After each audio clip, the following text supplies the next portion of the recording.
Oh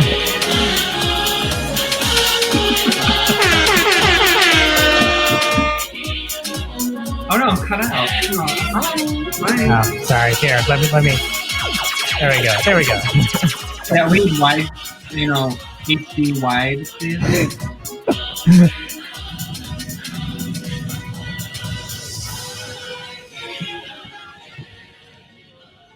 That was a lot. That was a lot. Yeah. Wow. My nipples are sweating from that. What is up, you guys? Welcome to the More Marxists Than You Can Handle live stream with many special guests. So I'm Gian, that's Sam. And then River is from the Twink Revolution podcast. Hi. And then we're going to introduce all these beautiful people on screen. But welcome. If you're here in the chat, say hi. Yeah. Sam, what's on the docket here? What do you mean? I don't know. What the hell are we doing? Why are we here? Help us. We're going to shoot the shit and talk about Marxism and get really tipsy or not tipsy. Depends on what you want to do. I have caffeine because I don't drink booze. That works too. Excellent. Hey, whatever gets you. Caffeine's a drug. Cool. Should we introduce some people? Yeah. Let's start with, what do you want to introduce us if anyone's new? Sure. Cool. I was asking you to do it. Oh, I'm sorry. I have to do something. I didn't know I have to do stuff today. Yeah. I don't really do stuff. No, let's just stare at each other for 3 hours. That's the plan. Yes. So we're Twink Revolution. We're a podcast and a magazine. So Sam and I are here in San Francisco and do a lot of podcasting. And then River, you want to say hi? Hi. I'm in Florida. Aww. Yeah, and River is our star writer. He's the golden goose that just keeps on giving us good content. I'm sure we'll talk about some of his content at some point. That's us. Twinkrev.com is where you find us, or a stream because you're already here. And we're so glad you are. Where should we go? Esperanza. Hi. Welcome. Want to tell us about yourself? Hey, comrades. My name is Esperanza. I'm from Oakland. Actually, I'm from LA, but I'm living in Oakland right now. I know some of y'all have a drink, but I just have literally like 2 pots of black tea. So I'm probably the opposite of you right now. And I'm a part of the organization AFFIRM, Association of Feminists Fighting Fascism, Imperialism, Refeudalization, and Marginalization. And you might know me from my take on the sex trade. Scorching hot take. We're delighted. Delighted Esperanza is here with us. Mila, hello, good evening. Hello, everybody. Who are you? I'm Mila. I also co-host. Who am I? So I also co-host the Unacceptable podcast. I have a academic background in political theory and philosophy. I'm a Marxist, as everyone here. I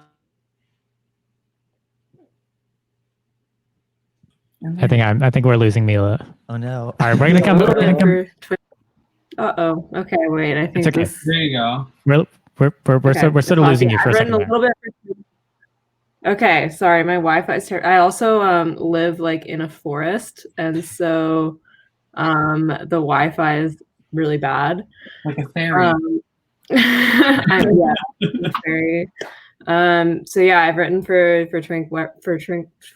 I can't even say Twink properly. I've had like 3 sips of White Claw and I'm done. I'm like, what's a twink? And now I'm hosting a podcast and I hope everyone checks it out. Yeah, the Unacceptable podcast is one of my personal faves. Highly recommend it. The Red Lettuce. Hello. Oh, hi. Who are you? Well, we are the Red Lettuce. My name is Eric, and I'm Fox. So we host the Red Lettuce. We are based in Chicago. We started this 4 February, March. Right as yeah. COVID was starting. Right. So naturally, of course, we had to be stopped. COVID had to stop us. Homophobic. Yeah, it's really homophobic. Mm-hmm. So we've been doing. It's on YouTube, our show, but now it's on. Our show can be found on all different platforms like Libsyn and Apple Podcasts now, which is exciting. And so we are just queer Marxist-Leninists, and we talk about shit all the time. And you guys should come check it out. There you go. Yeah, we actually interviewed Esperanza about We did her really, really great article about sex work. It's Wow. Yeah. Can everyone who hasn't interviewed Esperanza please put their hand up? Okay, we need to next. We just have a really long lineup of guests right now. Some of them are going to be very spicy, so cancel all your engagements. You must speak to this woman. I know. I'm here for all of your cancel my lad. weddings, whatever. Yeah, and there's. I mean that article on sex work was just absolutely stunning. It was, yeah. I shared it to a lot of people. I thought it was really great. Did not get as many swerve accusations as usual. So we did. I don't know about you. We did. We got some swervy back. Oh my god! I got called it in some like Facebook group who like they label themselves as commies, but didn't count that way. It's okay to make you're the one thing you're allowed to commodify as women. Other than that, we're anti-capitalist, of course. Sorry, Esperanza, did you just say you got called a TERF? Yeah, I get called a TERF, a swerve. I mean, they throw all the acronyms at me. Letter soup. Well, definitely. I think we're excited to get into a lot of things because I think so many of you have written some really incredible stuff we want to talk about. And if you're in the chat, feel free to start throwing out some interesting questions or anything you want to talk about. But we must first. We have touched on this topic briefly. We must do the important thing for any live stream is what are you all drinking? Yes. So we're drinking what is it called? Dana. Do not butcher my language. Right? So Ben Rai as is a Pasito de Panzerella. It's a very sweet dessert wine we're drinking. Ooh. And it's really like tooth-shatteringly sweet, but it's delicious. Will you say that again? Tooth-shatteringly sweet. No, that's one time only. You have to go on the Patreon if you want to hear me attempt I understand. Attempt that, yeah. Yeah. We're the only fans.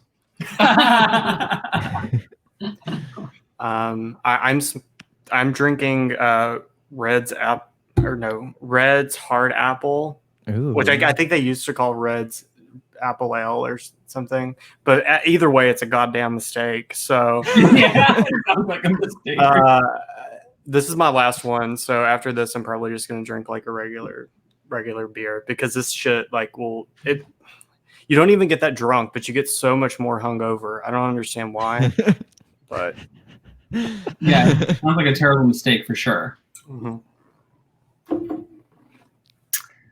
Esperanza, you already told us you're drinking. Sorry, was it what, tea, coffee? What were you on there?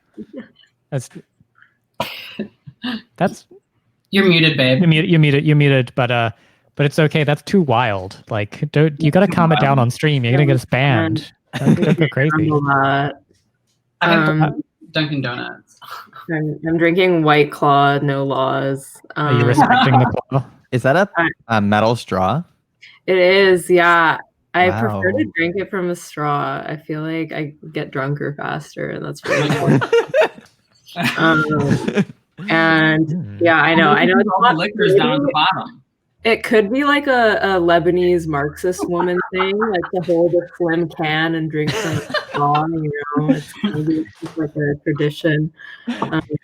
Rest in peace to our fallen soldier, Amy. Yeah, I'm having uncomfortable flashbacks to the time Sam and I thought it was hilarious to post like shirtless pics of us like sipping Red Bull, sugar-free Red Bull out of cans with straws. Those photos do the rounds. It tastes like liquid metal to me. Oh my god! Yeah, it tastes like a battery. You're drinking like a liquid battery, like what are those famous batteries? I drink batteries, so Again, Energizer battery melted into a can.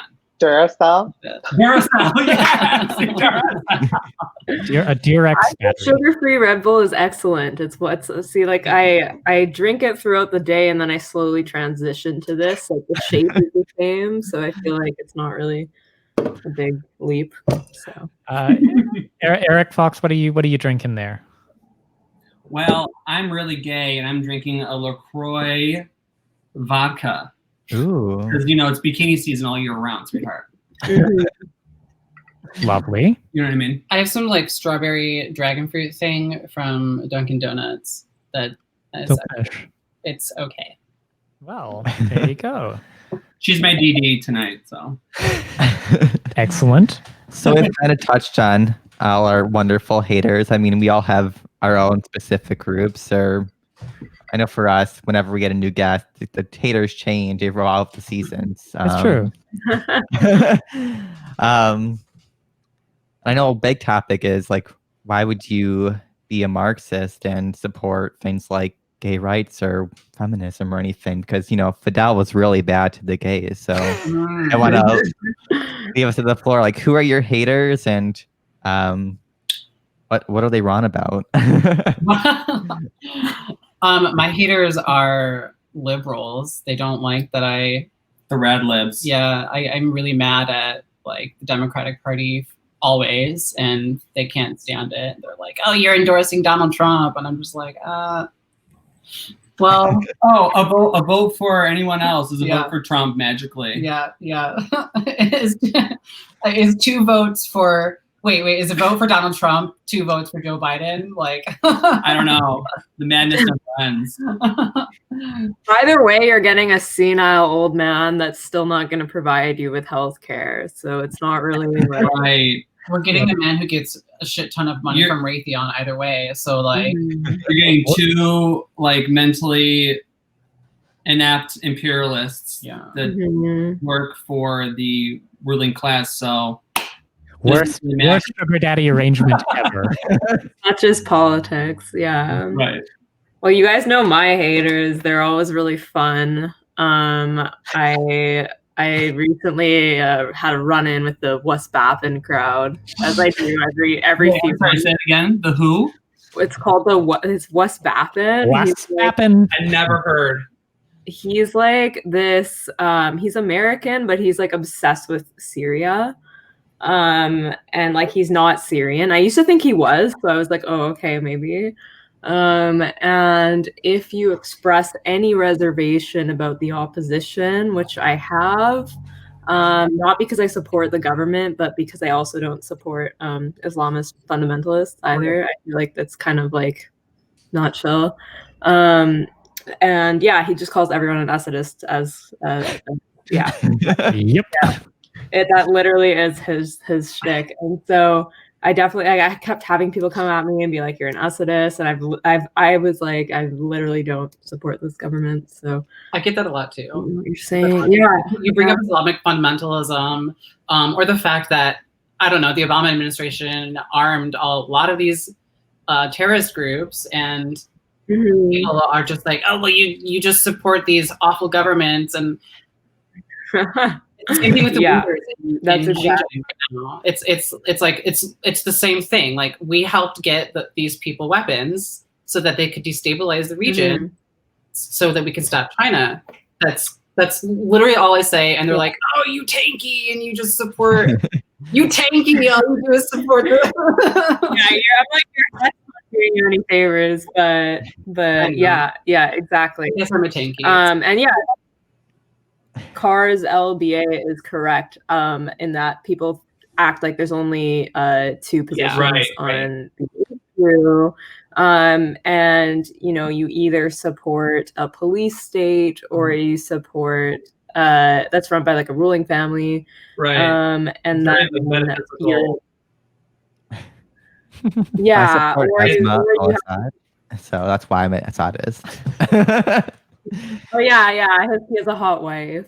Yeah. To be fair though, all of these undesirables always have hot wives. Like if you look at Trump has a hot wife.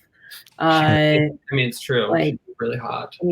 Yeah, she's That hot. I mean, capsule the other night really gave me life, though. I know. I It know. really did. But her eyes were, she was like, Well, so we were speculating she's had quite a lot of work done, and she looks fabulous. Well, just I to be want her fair. work. I really do. Yeah, no, exactly. I want the number of her surgeon, but Like, I think that's what you happens see when the she stops vacuum smiling. suck in her face. Yeah, no, if she stops smiling for even a minute, she just says like, "Face, it's great." Esperanza, how are the haters? Yeah, who are your haters? Yes. I have a lot of haters. You know, I would say mostly my haters are, I mean, my haters are all people that have never actually read a single thing that I've written. So they're like hating me on this false idea of what they think I'm saying, and they have no idea what I'm saying. Like, I had this one trans girl say that I was defending Walmart wages. And I was like, do you even know that I spend like 40 hours of my week fighting Walmart? Like, that's my day job. Like, what are you talking about? So, you know, mostly the pimp lobby, the George Soros crew, they hate me. Liberals hate me. Anarchists who don't read hate me. Anarchists who do read, though, like me. Nice. They don't. I think it's universal. Wait, sorry. I don't want to repeat a fact that's not mine to repeat, but Esperanza, I heard you. There's a fun fact about you and Walmart, and your ability to maybe enter some of them. Yeah. So organizers with my organization, we're like banned from entering Walmarts in 7 states. We have an injunction because the workers were just simply too militant. They would shut the whole store down on strike. 43 to go. But yeah, I would say aside from that, identity politicians hate me. And trauma fetishizers, which I got from you. Nice. Oh yeah, no, let's go. What is that? No, Say more. Trauma fetishizers. Yeah. Yeah. Oh, I said Trump. Yeah, we're gonna dive into. I think we're gonna let Mila and Esperanza take the floor and talk about their respective writings in a moment. Mila's I want to hear. On this is so good. It is. I mean, as I said, we are in the presence of greatness here. River, who are your haters these days? You have so many. I do. Right. I mean, the only consistent haters are liberal bisexual women, and the war wages on. But I'm in a very contentious relationship with r/stupid poll. All of my articles somehow end up on there, and they either love them or hate them. So that's always fun to see, whether or not they're going to be nice to me. Let's see. Rich Indian people don't like me, as we found out recently. Yeah, no, you ran afoul of some special ones having a normal one. Yeah, I like to. I don't know. I like to focus on the people who like me, who I don't expect would like me. Like, I don't know, the large percentage of like my followers who are like Republicans or like, which is like not a joke. Ex-gay evangelicals, I think. Big fans of River's thirst trap content. Yeah, they are. But they're looking respectfully. Yeah. Who else? Yeah, I mean, like after I published the thing about like the Glenn Greenwald / Alex Morse piece or whatever, like a bunch of like liberal gays followed me, and they were like, I didn't feel comfortable speaking up, but this was really great, and like DMing me. I'm like, you pussy, like retweet it. Like and when like Ryan Grimm's reporting came out, I actually DM'd like a couple of people. I was like, retweet my article. Like, I've been vindicated. Your instincts were vindicated. So that's some damn energy. Yeah. Well, so I mean, one of the things we definitely want to talk about. So for some context for our wonderful viewers, so Mila wrote Mila writes quite a lot of wonderful things. many wonderful things. But Mila recently wrote a wonderful thing called The Untenable Politics of Trauma. Did I get that right? Mm-hmm. Good. You're the only person that lets me choose my titles. Everyone else makes my titles for me, and they're always so sensational. Well, I mean, we do want more than that, which is if there are mistakes or people don't like things, you're also welcome to blame them on us and pretend we changed it. So that's the service we provide.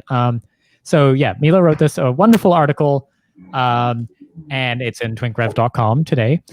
And similarly, Esperanza wrote her wonderful open letter that was sort of addressed to those who maybe had never taken a sharp Marxist edge to the questions of sex work and prostitution. So anyway, I'm going to shut up and because I know Esperanza had questions from Mila or Mila, I know you haven't talked to each other. You haven't interviewed Esperanza. So yeah. I know. We need to. I mean, I was shown Esperanza's piece on sex work from Sam, and I was like, wow, finally, this is a solid leftist take. And then I heard your episode with her, and I thought it was just excellent, because I've definitely had these conversations before on the left, and often it's just kind of dismissed as being like, okay, no, you're a swerf, whatever. And they always mix swerf and turf together as though, like, if you have a Marxist view on sex work, then you're also a turf. I don't know why they are mixed together, but maybe because they sound the same. But yeah, so I thought it was a really great piece. I had someone on our podcast, and then I shared it with him, and then he thought it was great, and then shared it in his network. So I think it's making the rounds. Yeah, similarly, when I read your piece on Twink Rev, it really made me think about my own writing and why did I feel the need to share my story? Was it to provide an anecdote, or was it because the only way to gain legitimacy is by showcasing your trauma? Mm-hmm. Because we live in this identity politicized world where it's the more trauma that you've gone through, the more oppressed you are, and therefore the more credibility you have. So I really liked your piece and how you touched on that. Although I'm sure some people might cancel you for it. I haven't gotten terrible responses. I've actually gotten a lot of responses from people who in college were part of that sort of identity politics, like Radlib stuff. And then they've messaged me and been like, you know what, this is so true. And I've just kind of been scared to say it.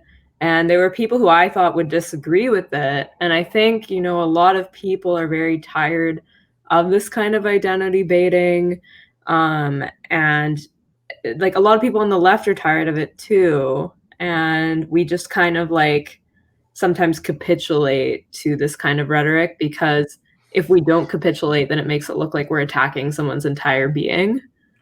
And I think that's kind of why it's such a hard thing to talk about. But it's also something that I don't just see from the left. I mean, the other day I had some right-wing guy in my mentions try to bring up my personal history or my personal, to be like, oh yeah, well, this person's an elite, but you don't admit that you're an elite. And I'm like, again, you're trying to get someone to tell their life story in order to talk about something, which is just nonsense. And it's actually it's so, I hate the word toxic because but it's very toxic for the discourse. It's very unhealthy. Yeah, it's very unhealthy, exactly. So we need a training regimen and better nutrition program for the discourse.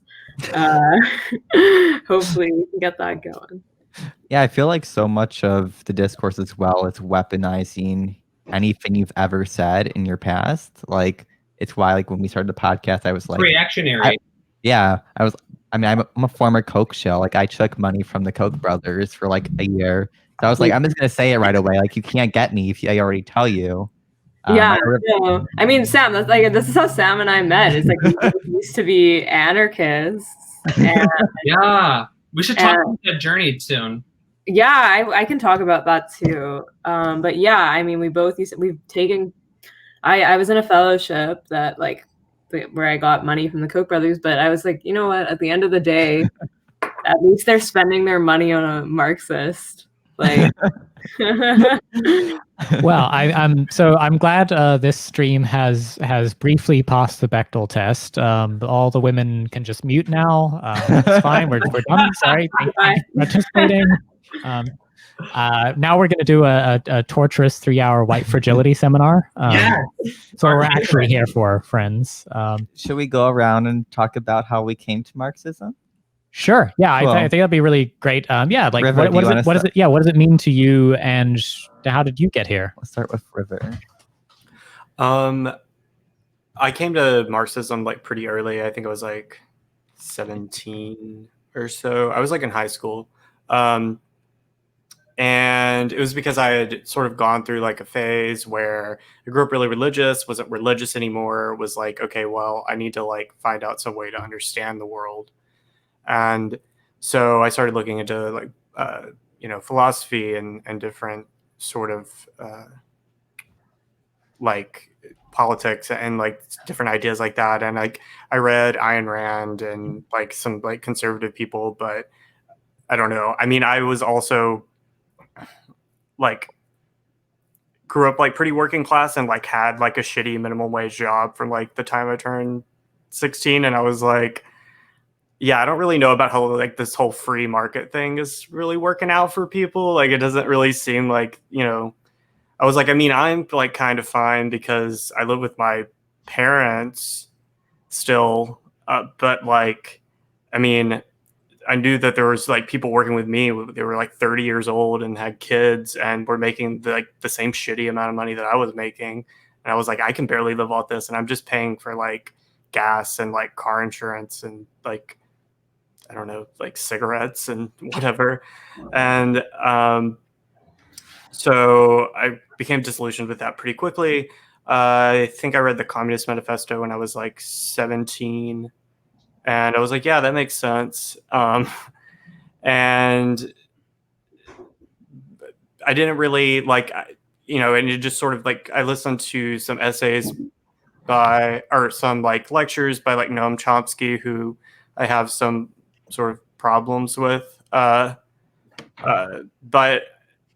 it taught me to like question, like pretty critically. I mean, I did go through a phase where I was like, well, maybe the Democratic Party can be, redeemed, like, whatever, like very briefly. But, I've always like, the farthest right thing I've ever been is like a social democrat. So like, I am in some ways like thankful for that. But like I grew up like with parents who were on the Christian right. So like I have a pretty like wide understanding of how other people think, I guess. Yeah, actually, for me, reading the Communist Manifesto, I was forced to read it through the Koch program because it was trying to read the opposition side. I've never actually read Marx while critiquing communism as a libertarian. And I was like, wait, Marx had nice things about the accomplishments of capitalism. He just wants to do better. And I was like, oh God damn it. Can you still hear me? Yeah. Okay, unplugged the camera. Okay. It's not working. Let me try again. Is the camera? At least Trotsky is really beautiful. Yeah. Oh, sorry. I was. Wait. Sorry. That was me. Wait, Clumsy. no, that's not Trotsky. That's Nikolai. Ooh, Yeah, Trotsky's not cute. No, it's not Nikolai's cute. that's weird. That's disturbing. Is it not working? Oh, it's fine. It's just dark. We'll figure it out. Esperanza, do you want to explain how you came to Marxism? Yeah, I mean, my first like activism was really feminist activism, like, organizing marches for abortion rights, things like that. And in the beginning, I was pretty like identitarian, and I pretty much had no class analysis. Like, you read a little bit of Marx, but you don't really go deep into it. And when you're in college, even professors that are like sympathetic to Marx don't really understand Marx. They haven't really read him. They've either read like excerpts or, you know, secondhand sources. When I started reading Marx and Lenin and Mao and, you know, as well as all of like the women revolutionary writers, it just opened my eyes. Like, one, the US left has almost no class analysis. And when they do have a class analysis, it tends to be very, you know, poorly constructed or not internationalist at all. And so I consider myself a scientific socialist because, you know, like I heard someone say, we live in a time in one of the greatest points in human history. Our generation is going to help decide whether or not the human species will continue. And so I want to be scientific about my struggle because I don't think we have any room to mess up or any time to waste. And that's why I'm a Marxist and not an idealist. Oh yeah. Yeah, so I have like a long and funny journey. First off, I'll acknowledge some of the comments. Stefan says the Koch brothers money paid for my Nintendo Switch. We were in the same fellowship. I just used my money for like rent, but that's a lot cooler. Yeah, and also thank you to Leal Poo. That article on anti-war countries was like really based on some really genuine what is it, like, frustration that I had. So yeah, so I grew up, but my first ever political view was anti-war when I was in grade 5.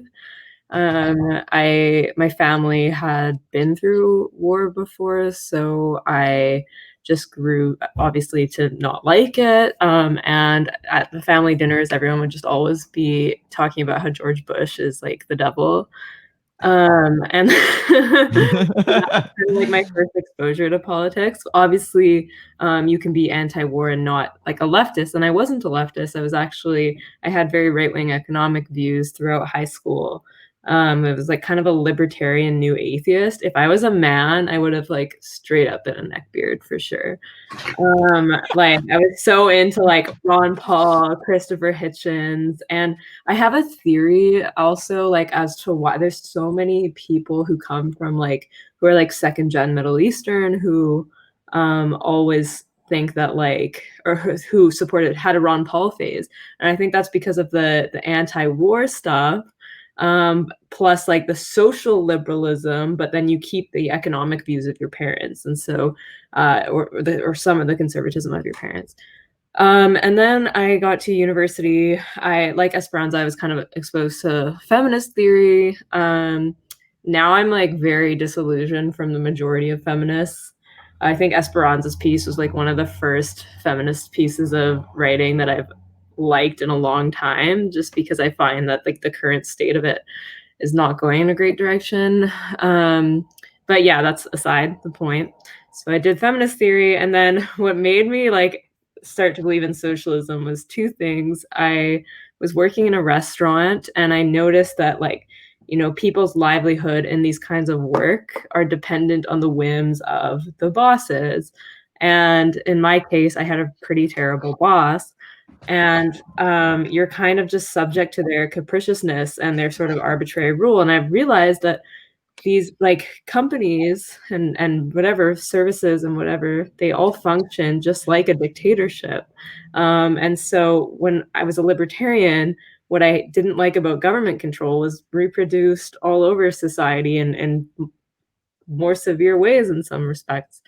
So that was one thing. And then I read Milton Friedman on democracy and capitalism, and I was like, damn, this kind of sucks. And so then I became a socialist, but I was still like an anarchist.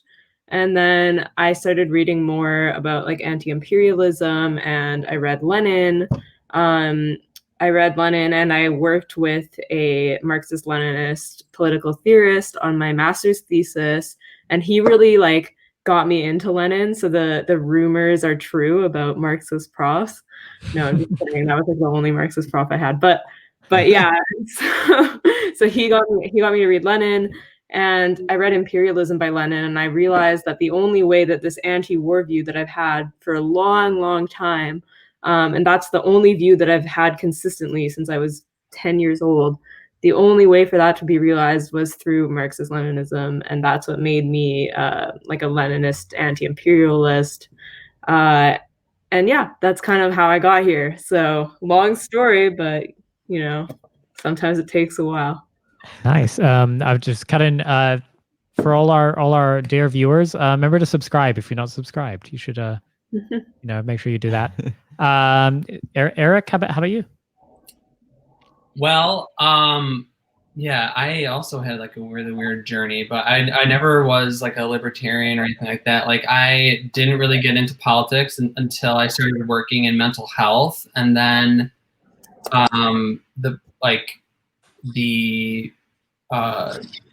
2016 elections started to kick off. So like I never paid attention to politics until then, because as I was working in mental health, I started to realize that this isn't just like individual choices. Like there's a systemic issue here that's going on with people with like drug addiction and homelessness. Like it's not just individual choices. There's like a systemic issue, but I just like I didn't have the analysis to really put it all together. So then I got into like the Bernie Sanders. I was like a big Bernie Sanders like supporter. I started really looking into democratic socialism and all these different kinds of socialisms. Like I was like all over the place. But from being so indoctrinated against like the Soviet Union and Marxism, like I didn't really touch it. Like I read some of it, but I wasn't really, I didn't really read enough of it to really develop my own analysis. But like I was just very anti-authority, and I was just very anti-state. I was just like,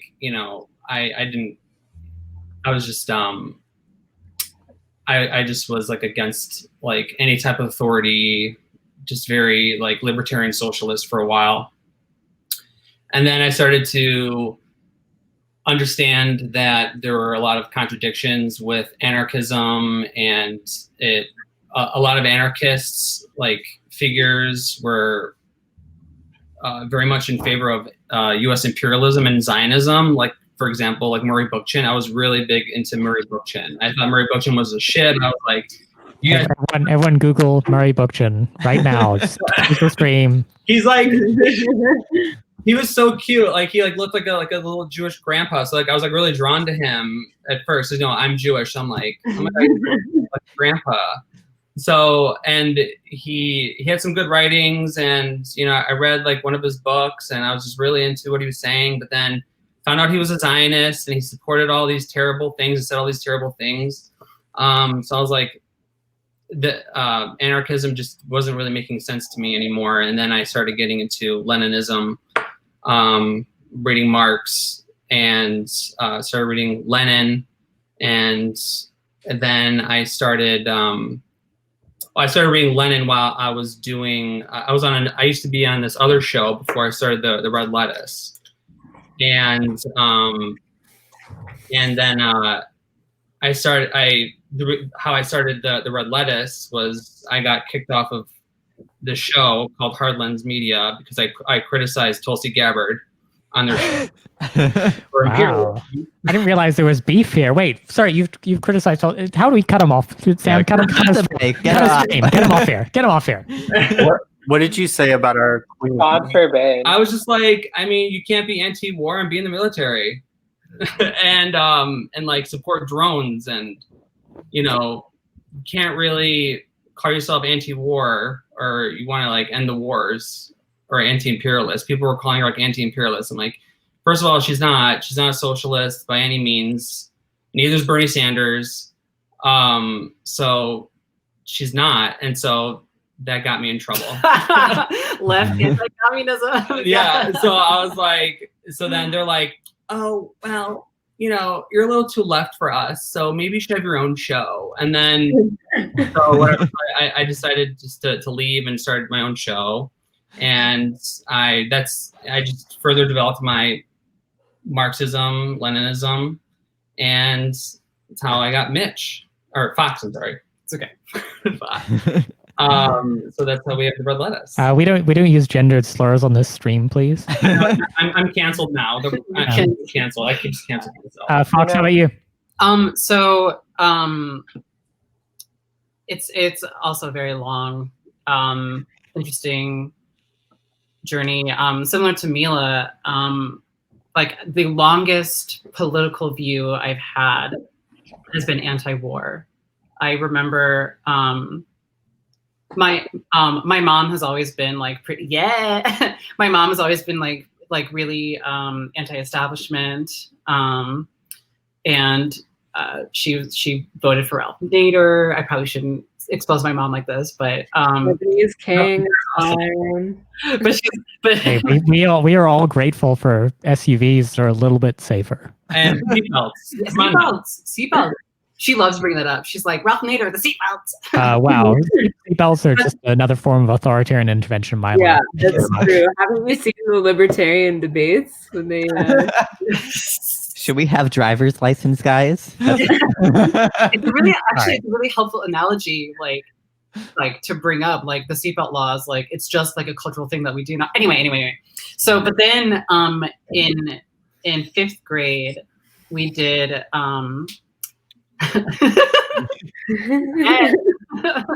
So in fifth grade, we did this class project called the Wax Museum, and we had to pick a historical figure, and I chose Helen Keller, and so they dressed me up in drag to be Helen Keller, and I gave like a monologue about her life, and you just found your root. Yeah. And so here I am in fifth grade, talking about Helen Keller and all her accomplishments and stuff, and then later, like through high school, 9/11 happened in sixth grade, and so that was like. My mom's opinions on that were actually really influential to me, because when we evaded Iraq, she's explaining to me, well, they're not even the ones who attacked us. And so that to me was that was a huge turning point for how I viewed war and how I viewed American foreign policy and stuff like that. And all through high school, I was just like, America's the worst country ever. We're the devil. All we do is kill people. And this is when the Democrats and Republicans were really, really anti-gay marriage and stuff like that. So I had that, that definitely soured my relationship with the Democrats and Republicans. But then I got into gender studies. I actually have my bachelor in gender studies, and so we read Angela Davis and Andrew Dworkin, and I love Emma Goldman, even though she's an anarchist, but nobody is perfect. Yeah, I love Andrea Dworkin. Yeah. I stand her every day. Me too. Even though she has views that I'm like, no, but she's good. Right. I like her vibe. Yeah. But so I'm involved with all this gender theory and all these badass ladies who are talking about socialism and stuff like that. But I didn't, and I always kind of hid my socialist tendencies behind the label feminism and queer and stuff like that. And now I'm just a communist. And but what really did it for me was the 2016 election. The way that they did Bernie Sanders, and it really got me into, maybe I need to read into more of the history of socialist countries and stuff like that. And almost anything I could find was really it was still really anti-communist. And then when you read history, I studied abroad actually in Berlin, and we went to the GDR museum, and the study abroad program was it was pretty anti-communist. And imagine that, all these rich kids going to study and talk shit about communism. So we went to this museum, right? And they've got this apartment in the museum, and I grew up in a trailer, so it was like the nicest apartment I'd ever been in. And they were like, everybody got an apartment like this because the authority, it was so standard. It was the same. Everybody was the same. And I was like, this is nice. Yeah. This apartment that was built in the 70s looks really great. I would live here. And so that was a huge moment for me. And then Chicago, like Laquan McDonald happened. And so all of this stuff happened at once, and then I was like, I think I'm just a fucking communist. And it turned out my host father, when I was studying abroad, he and his girlfriend really missed the East Germany, and then so we would have dinner and they would tell me about their lives in communist Germany and how much they missed it. And when I got back, my mom was like, you should talk to people who've been through that. And I was like, I did. Yeah. How do you think I ended up like this? How do you think I ended up like this? Yeah. Yeah. Good evidence for why people often point to Americans not having passports in general. Right. Good reason not to. See? Yeah. Look what will happen to your children. Communism. Yeah. And I think I've radicalized my mom a little bit too, which is nice. fun. Yeah. Communism begins at home, like barbarism. Truly. Yeah. Sam, how about you? So I'm from a non-political family. I'm from the idyllic American dream family, like the nuclear parents who've been married for 25 years with a sister, and they're still together. And it's we own a house and you have some dogs. That's really nice. And they're nice, and everyone's like, oh, it's perfect. Dog Skip. Yeah, but we didn't talk about politics. And then the dogs are shit, for the record. The dogs are sorry. I just want to clarify. The parents are nice. The dog, awful. They're chihuahuas. They're adorable. But in middle school, I was realized the world wasn't all it was cracked up to be because of animal stuff. And I was like, oh, this is shitty. There's so many horrible things going on. And I kind of delved into radical politics, an accident through that by finding environmental stuff and later war stuff for RT and the Green Party. And I was like, fuck. I don't know why I said Obama was good in middle school because he wanted green cars. He's a fucking war criminal. I'm from a very conservative town. So I was like, oh, I'm a socialist when I had no idea what it meant. I was just like, oh, I just want free healthcare. That's what I want.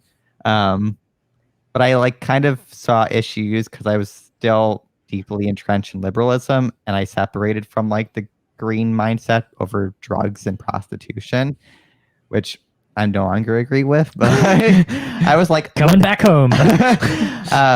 So I fell into libertarianism in college because I wanted to learn about all the different ideologies. And the only group that was existing was Koch-backed Young Americans for Liberty. So I basically became president for a bit. I basically went up to become a national board member for the Students for Liberty, which are very capitalist libertarian groups for the most part, right? Yeah, and they're international. They're in 100 countries. But I started noticing inconsistencies in the ideology, and basically once I left college and went to work for a libertarian think tank, I realized this isn't actually all cracked up to be. Turns out you hear on the in the background oh, this oil VP's son just donated this amount of money, and I'm like, oh fuck, it's true. We're doing the bad guy stuff. And then I started getting sent to more and more events, and I was sent to CPAC, and I was sent to Freedom Fest in Vegas, and I was I went to CPAC, which is the Conservative Political Action Committee. And at this point, I'm already an ANCOM. I'm an anarcho-communist who's been working for this libertarian think tank for half a year. And I walk in, and it's why we should invade China and Iran and Venezuela. And I was like, holy fuck, where the fuck am I? And then I hear people screaming about trans people and gay people, and I can't yell at them because I'm on the job. And I'm like, Gian, I'm gonna go back and I'm gonna quit my job. Yeah, I got a very angry text, which was a picture of a bus, which was something actually climate change is good bus. Yeah, I saw many pictures. That was it was a picture of that, and I'm gonna fucking quit as soon as I get back. And I did. I came Sam, back. were you out at the time? So I never formally came out at work. Like I never mentioned to anyone I was gay. Not 'cause, like It probably wasn't the most friendly place to be very out. No, it was like wasn't like anti-gay because like they have like billionaires that they've been with that are gay. Like Peter Thiel's worked for them before, but I never came out because I was like, it's none of their business. Like I kept all my personal and my work life separate. And I was like, this fucking sucks. Like I hate this. Like, 'cause at least in the libertarian world, like you can be like superly open gay or trans or whatever, and people are really into that. Like they're cool, chill with it, which I think Neil can back up. Like the libertarians are pretty chill. Yeah, they're fine with that. But once they started like going more like conservative, we had like Tucker Carlson, JP. Dr. Professor JP. Peter Singh showed up to event, Daddy, and I was like, I can't do this anymore. So I came back, quit, and then I had a really hard time finding a job, and it kind of like accelerated my like socialism, communism, and I was like, Gian, I'm a Marxist now, and I was like, about time. I was just going to use a trite phrase, but instead I'm going to tell my favorite joke ever. Go for it. Why does Karl Marx's toilet play classical music when flushed? I don't know. Because of the violence. Sorry, fuck. I fucked up the punchline already. Because the violins inherent in the cistern. God damn it. I got it. Oh, yes.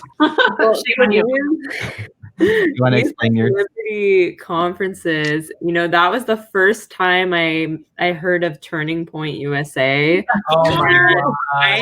This is way before they became big. Like this was in I think 2015, where they weren't really well known, and I was like in line to go see like Ron Paul and Edward Snowden speak. The Snowden thing was cool, but yeah, and then Paper USA. Yeah, and so I met someone in the lineup, and she's like, "Yeah, I work for this org called Turning Point. We're libertarian, whatever." And she keeps trying to sell me on it. She's like, "You should set up a chapter on your campus." And at this point, I wasn't even really a libertarian. I just kind of like went to the conference for fun. Because it was like I have also done, for the record. I've gone to libertarian conferences for fun, and well, people like my friends were going, and I was like, you know what, sure, road trip, whatever. And there was a guy I kind of had a crush on at the time that was going, so that probably played a role.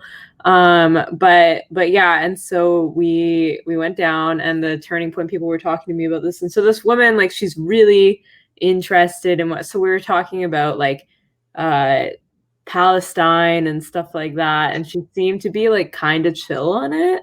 And so like I thought that she was just like an anti-war libertarian and I tolerate them, obviously. And then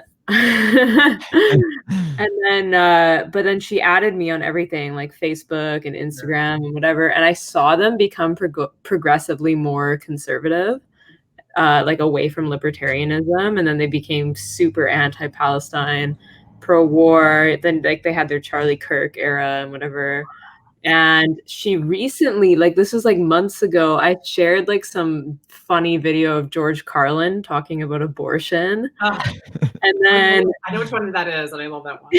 Then she sends me a message being like, I'm pro-life, and like I don't like she's like, I'm pro-life, and this is a humanitarian position, and blah blah blah blah.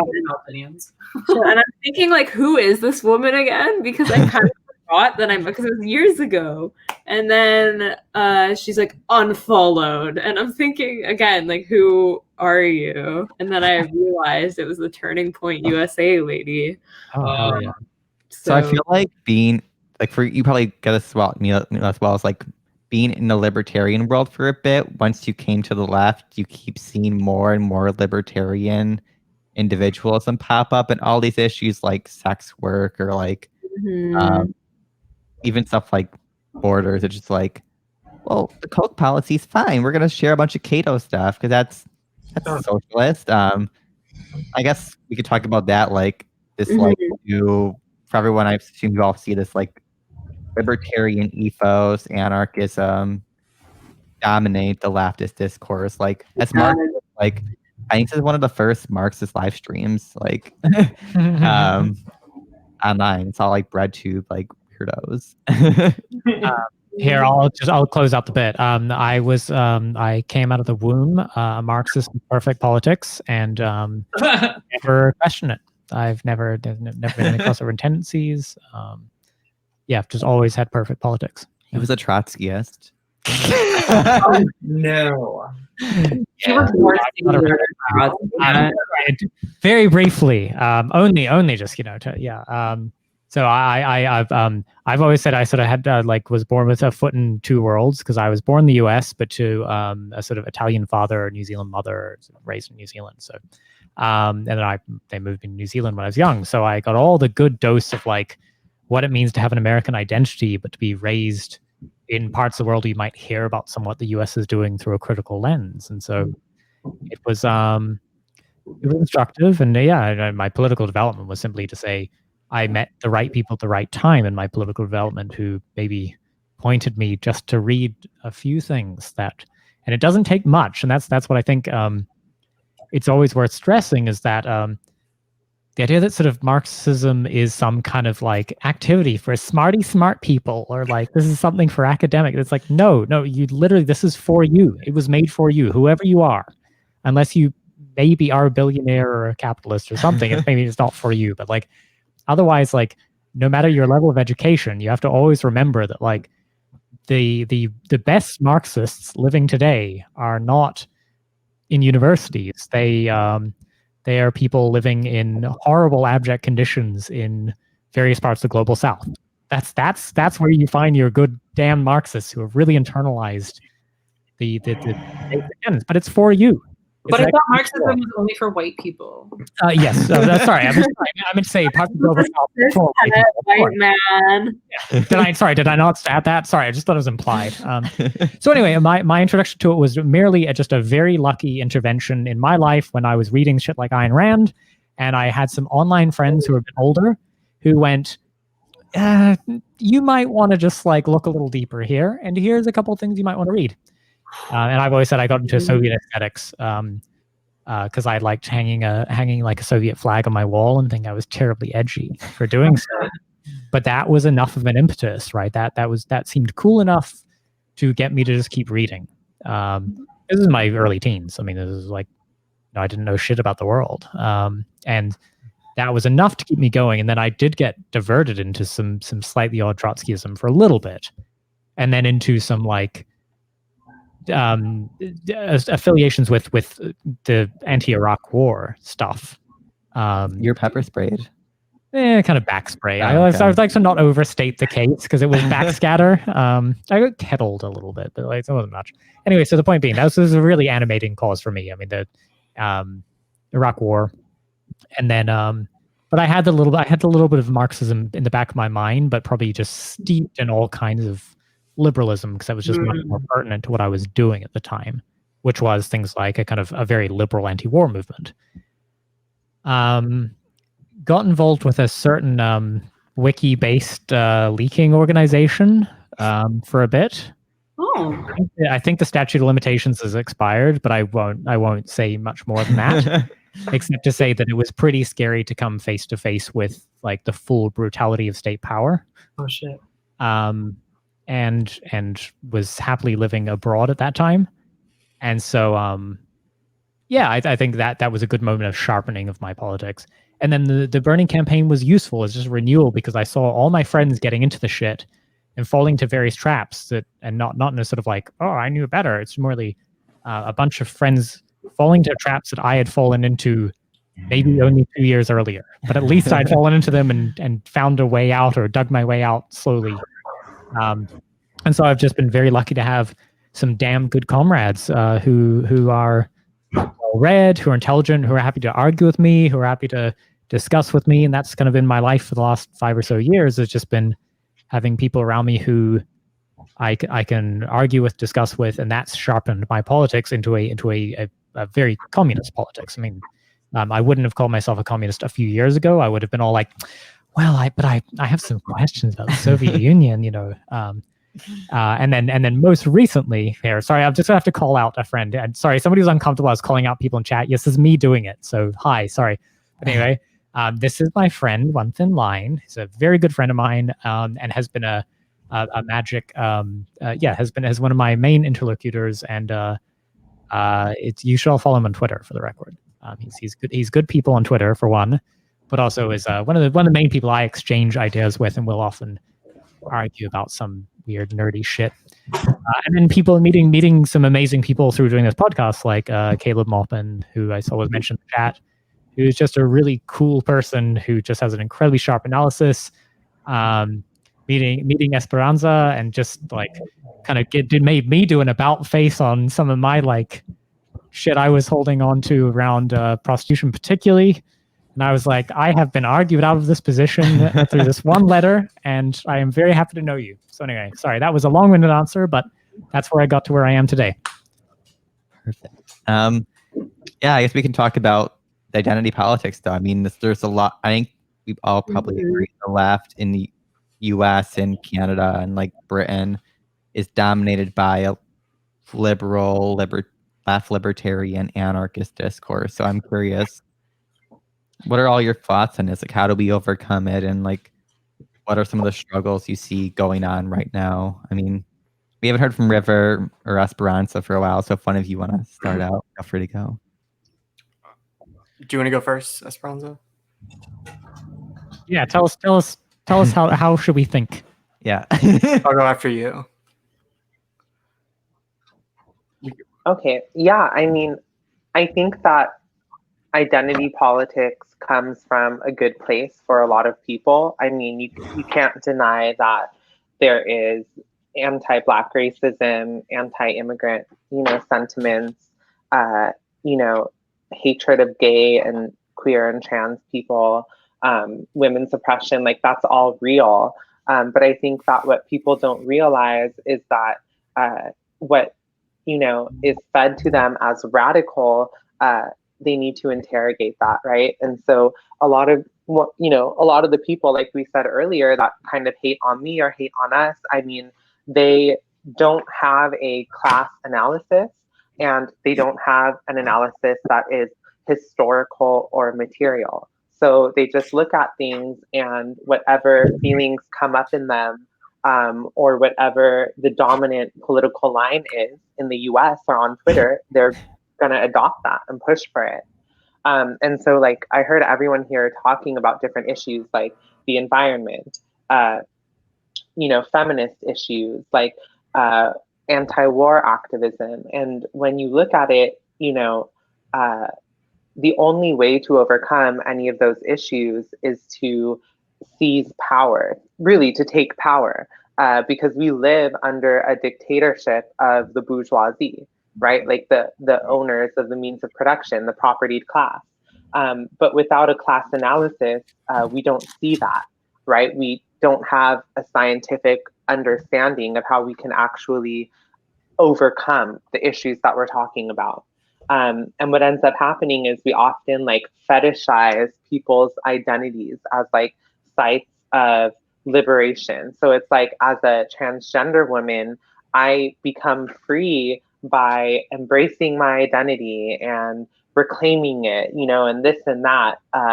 But in reality, changing words doesn't change stigma. Changing how I think about myself doesn't change how I exist materially in society, in reality. And so I think the left just needs to have one big coming to terms with reality.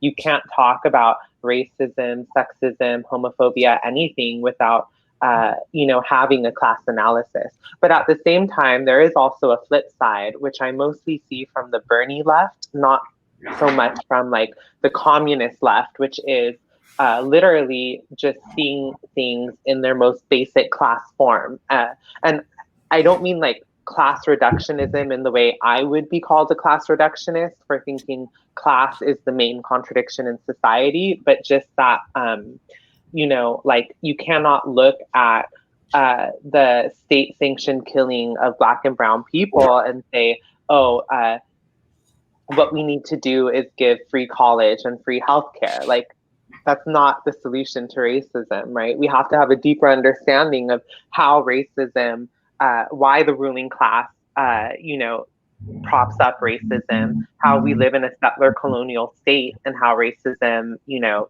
developed from that, and have like a deeper understanding of our oppression.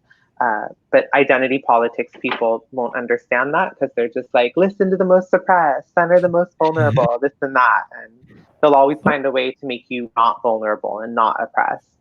Can I ask you, I mean, if you, to the extent that when you see people doing that game, and as you say, you know, as our local trans correspondent, Esperanza, you would find yourself subject to much of this concern. But is it do you think it's genuine? Like, do you think it's coming from a genuine place, or do you think it's some kind of intentional dismissal? I genuinely don't know. I think it's sometimes is genuine, but a lot of times it's just a compulsion. You know, like everyone's like, listen to trans women unless they disagree with you. Listen to Black women unless they talk about the connections between the sex trade and racism and chattel slavery. Like, you know, like we need to stop this. Like this whole listen to the most vulnerable really just means listen to whoever fits your gender or skin color category that you need to validate your own opinion. You're not really about listening to people. So I think it's bullshit, and it kind of gets annoying, and it makes me want to delete my Twitter forever. I just want to, sorry, I know, I definitely want to hear from others. I just wanted to relate one anecdote about some of that, because I don't know if you know, Esperanza, when you were coming onto our show, we had we had been called TERFs for about a week, because we'd had Anna Kachian on the pod, and so by association. And the funny thing is, you obviously came on. You were, you had been booked before she was on. So it was, we wasn't disclaim any allegations. It was cynical, but clearly we were so excited to hear from you, and your letter was amazing. And then people immediately came in on the swerve angle, and the TERF people were not satisfied with you as an emissary of, a trans woman who was saying something different. That didn't work. But then a friend of the pod, Matt Muck, who is a a male sex worker, he's an escort and porn star.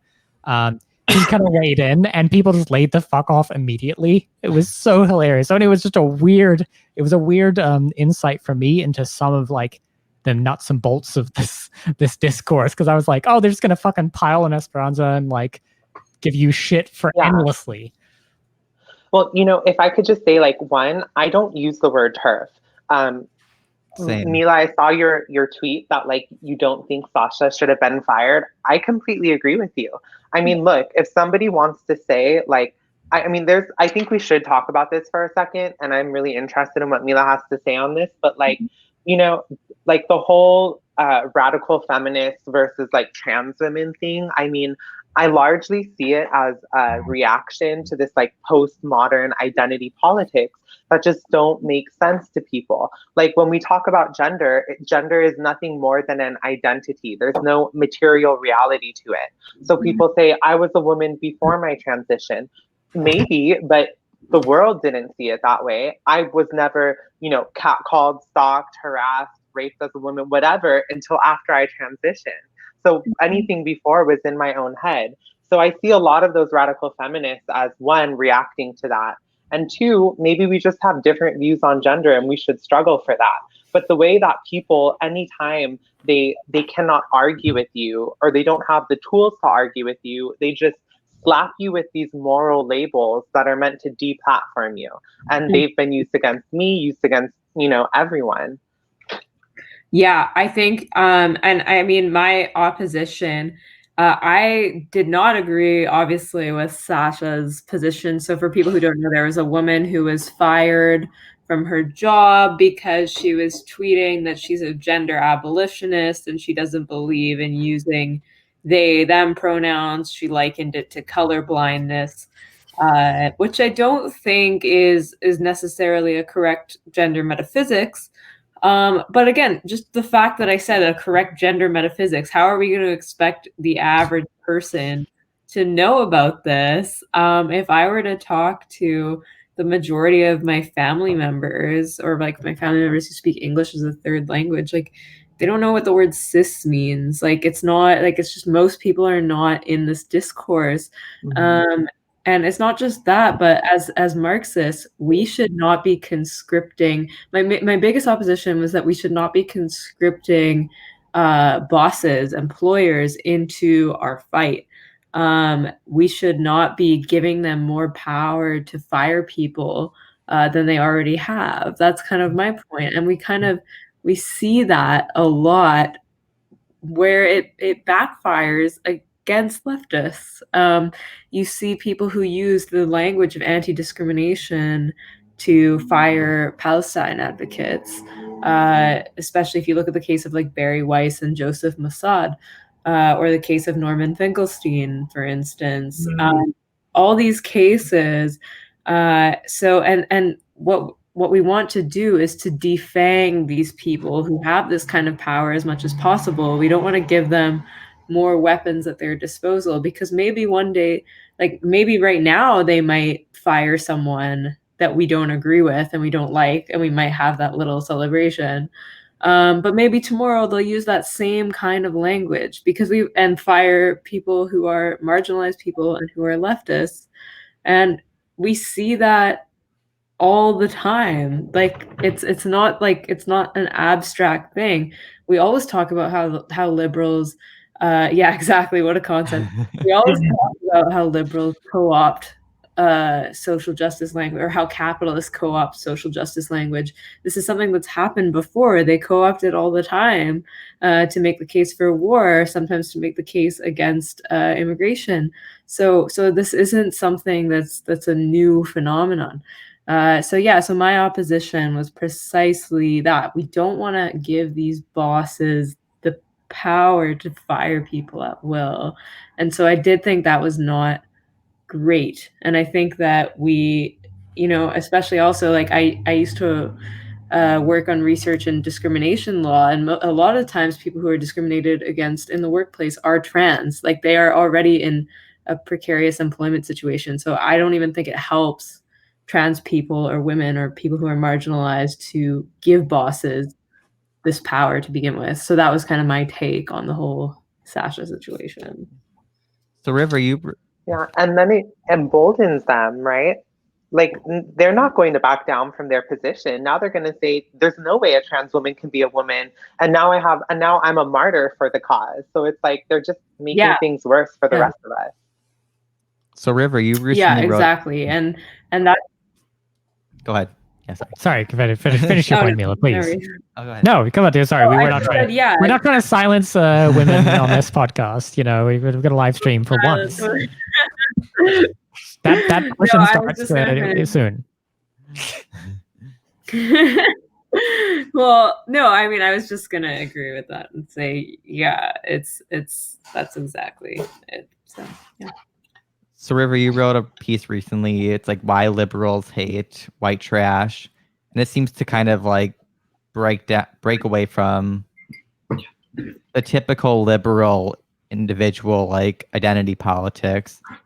What is your response been like from like this identitarian group, and like how does a Marxist perspective separate from like a identitarian perspective on the issue of like poor white people in the U.S.?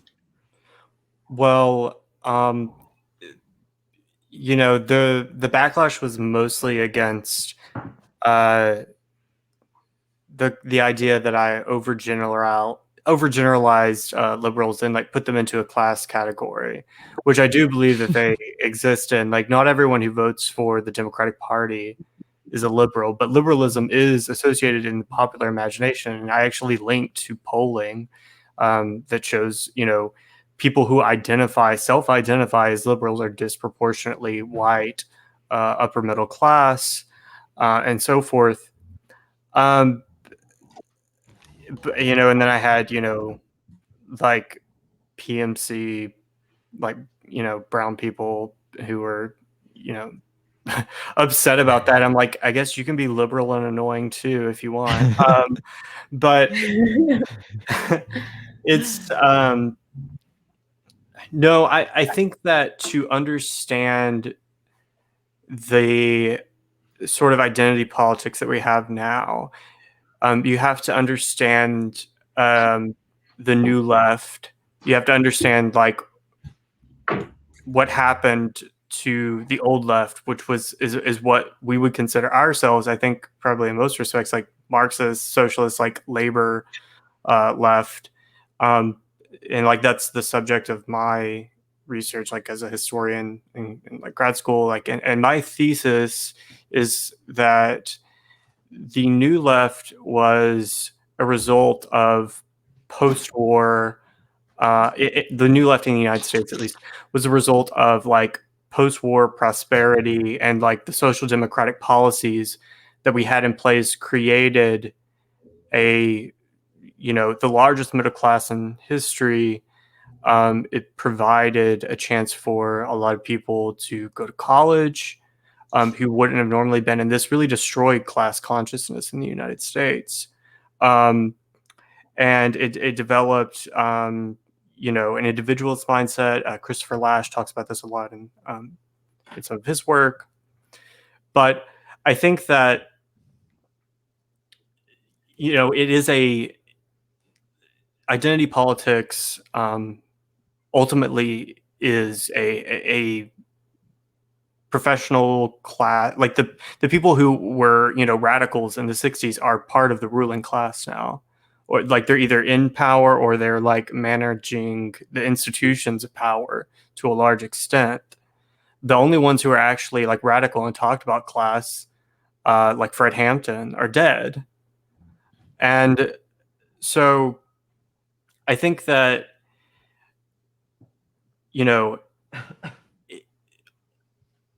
because ultimately like diversity and representation and like listening to people's voices, you can't listen to everyone else's voice, like when these people, this is essentially a way, or it's become a way for ambitious people of various historically disenfranchised like demographics who are almost always from the middle class or upper middle class to advance their own position. And we're told that the labor unions were racist when they were like the least racist cohort of society at the time. Like you people cherry pick like different examples of how this was wrong. It's all bullshit. There is a long history. I mean, this is we still have not gotten out of the 1960s and 70s in some sense. Like we're just perpetually stuck in this individualist, sort of self-maximizing sort of concept. Like there is an idea under Marxism that like under communism, people will have the ability to, spend more time like looking within, creating art, like that is supposed to be the point of communism, is that you can have a society where people can really pursue their own like individual projects and desires and like happiness. But the neoliberal project, which the New Left helped create, is that is only afforded for a pretty specific class of people. Everyone else is just basically consuming. Like if you're working 2 jobs to make ends meet, you don't have time to like write a novel, even if you're really good at it. You know what I mean? Yeah. So I think that it's a futile project, and I think that the tide may be turning on this to a certain extent. I mean, I think that there was some hope in the Obama era, and completely understandable, that, I mean, I could totally understand why a working class black person would have voted for Obama and been excited about the prospect of a black man becoming president, even though, Barack Obama did not grow up like a typical black person in this country. He was raised by an upper middle class white family. His father was a diplomat and an immigrant. And I think that now people have kind of realized that experience actually, like lived, people talk a lot about lived experience, but they always forget to talk about class. You know what I mean? I probably have more in common with the lived experience of like the average Black person in this country than Kamala Harris does, because I grew up in the South. Like, I'm a working class person. Like, we like share, you know, a culture. Like, we eat the same foods. Like, you know, we, you know, like there are, jail the same people. right? Yeah, I mean, like there's like obviously like specific things that happen to, you know, different groups in this country, like gay people. Like there's specific things that come along with being gay. There's specific things that come along being Black that maybe like sort of transcend class, like whether, you know, it's dealing with the police or like having to come out to people or you know, whatever, or like for women like getting pregnant or like whatever. But still, at the end of the day, like for whatever reason, class has been like the one identity that you can't really talk about unless you're also combining it with all these other things. When in reality, what determines your everyday lived experience is class more than anything. Like, you know, money can buy you out of just about any uncomfortable situation that you want to be in. And I think that's lost. Red Lettuce Friends, you wanna weigh in? You're muted. This is recreating the violence of Zoom calls. You're still muted. You need to unmute yourselves. There you go. Good, thank you. Sorry. Yeah, I want to kind of pick up where Esperanza left off about identity politics and kind of tie into what River was saying a little bit, because I literally have a degree in identity politics, and most of like at least half of the stuff I read was the author saying like Angela Davis, for example. She tells you to read Marx. She like a lot of these queer theorists will tell you to read fucking Karl Marx. Hey, citing your sources is what is it important. is, you know. Right. And so a lot of these like rad libs with like, you know, the new left, they co-opt these social justice terms, like Mila was saying, and they use it to say, oh well, Fidel Castro was mean to gay people, so we have to, you know, put sanctions on Cuba now, and then it's just imperialism, and so then the conversation gets lost about like gay rights or women's rights or all these other like niche things that are of course important conversations, but then they're used to justify imperialism. And another thing that popped up to me was when Mila was talking about some of her family speak English as a third language, and Esperanza and us, we were talking about this a little bit too, when we had our first call with just the three of us a couple weeks ago about how language can be like gender neutral pronouns in Spanish, right? Like for like it can become imperialism, and we don't want to do that. We need to have that class analysis so that we're not like wagging our fingers at people who don't have the same like language that we do, or this, you know, or the same understanding of identity that we do. It was relation to Ben Norton's tweet about like the Latinx term, right? Yeah. Ben has made this really good point, because we had him on our show and he's awesome. I hope you guys have a listen to it. Unacceptable with Ben Norton. Great podcast. Yeah, he has a good podcast too called Moderate Rebels. But he was saying, because he's been living in Nicaragua for a while, and what's happened is that, you know, the liberal elite class there is trying to garner international sympathy against for their anti-communist cause, because the communists there are a bit more socially conservative because they were inspired by Catholicism.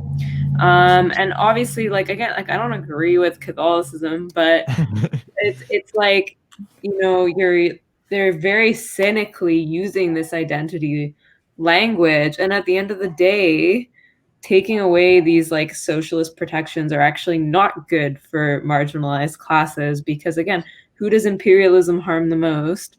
Well, women are particularly vulnerable in warfare and in situations under war, and other marginalized classes as well. And so it's just kind of like it's very dishonest. And I think Ben was kind of right to point that out, that we're trying to impose this sort of, like, they're just cynically weaponizing these sorts of again, these like social liberalist stuff. So well, I would love to pull on that thread, only to say that it has been alluded to several times, the accusation of class reductionism. And it's such a hilarious one to me, because show me these class reductionists.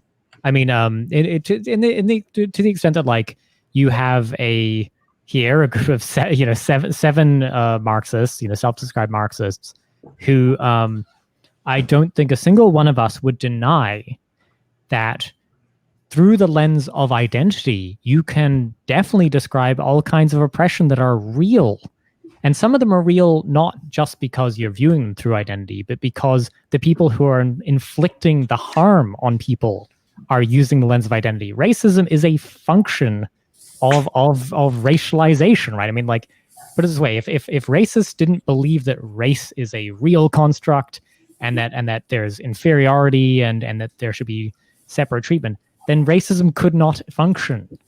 So the thing is, to accuse us of a kind of a form of vulgar class essentialism is always one of these things which just it annoys the shit out of me, because it's like, what, like, as I've sat and listened to all of your stories about what brought you to Marxism, none of it included I just really wanted an excuse to say slurs, and I just wanted to be able to pretend racialization or gender discrimination wasn't real, and therefore I just decided to pick up the Communist Manifesto. Fuck that. Like, what?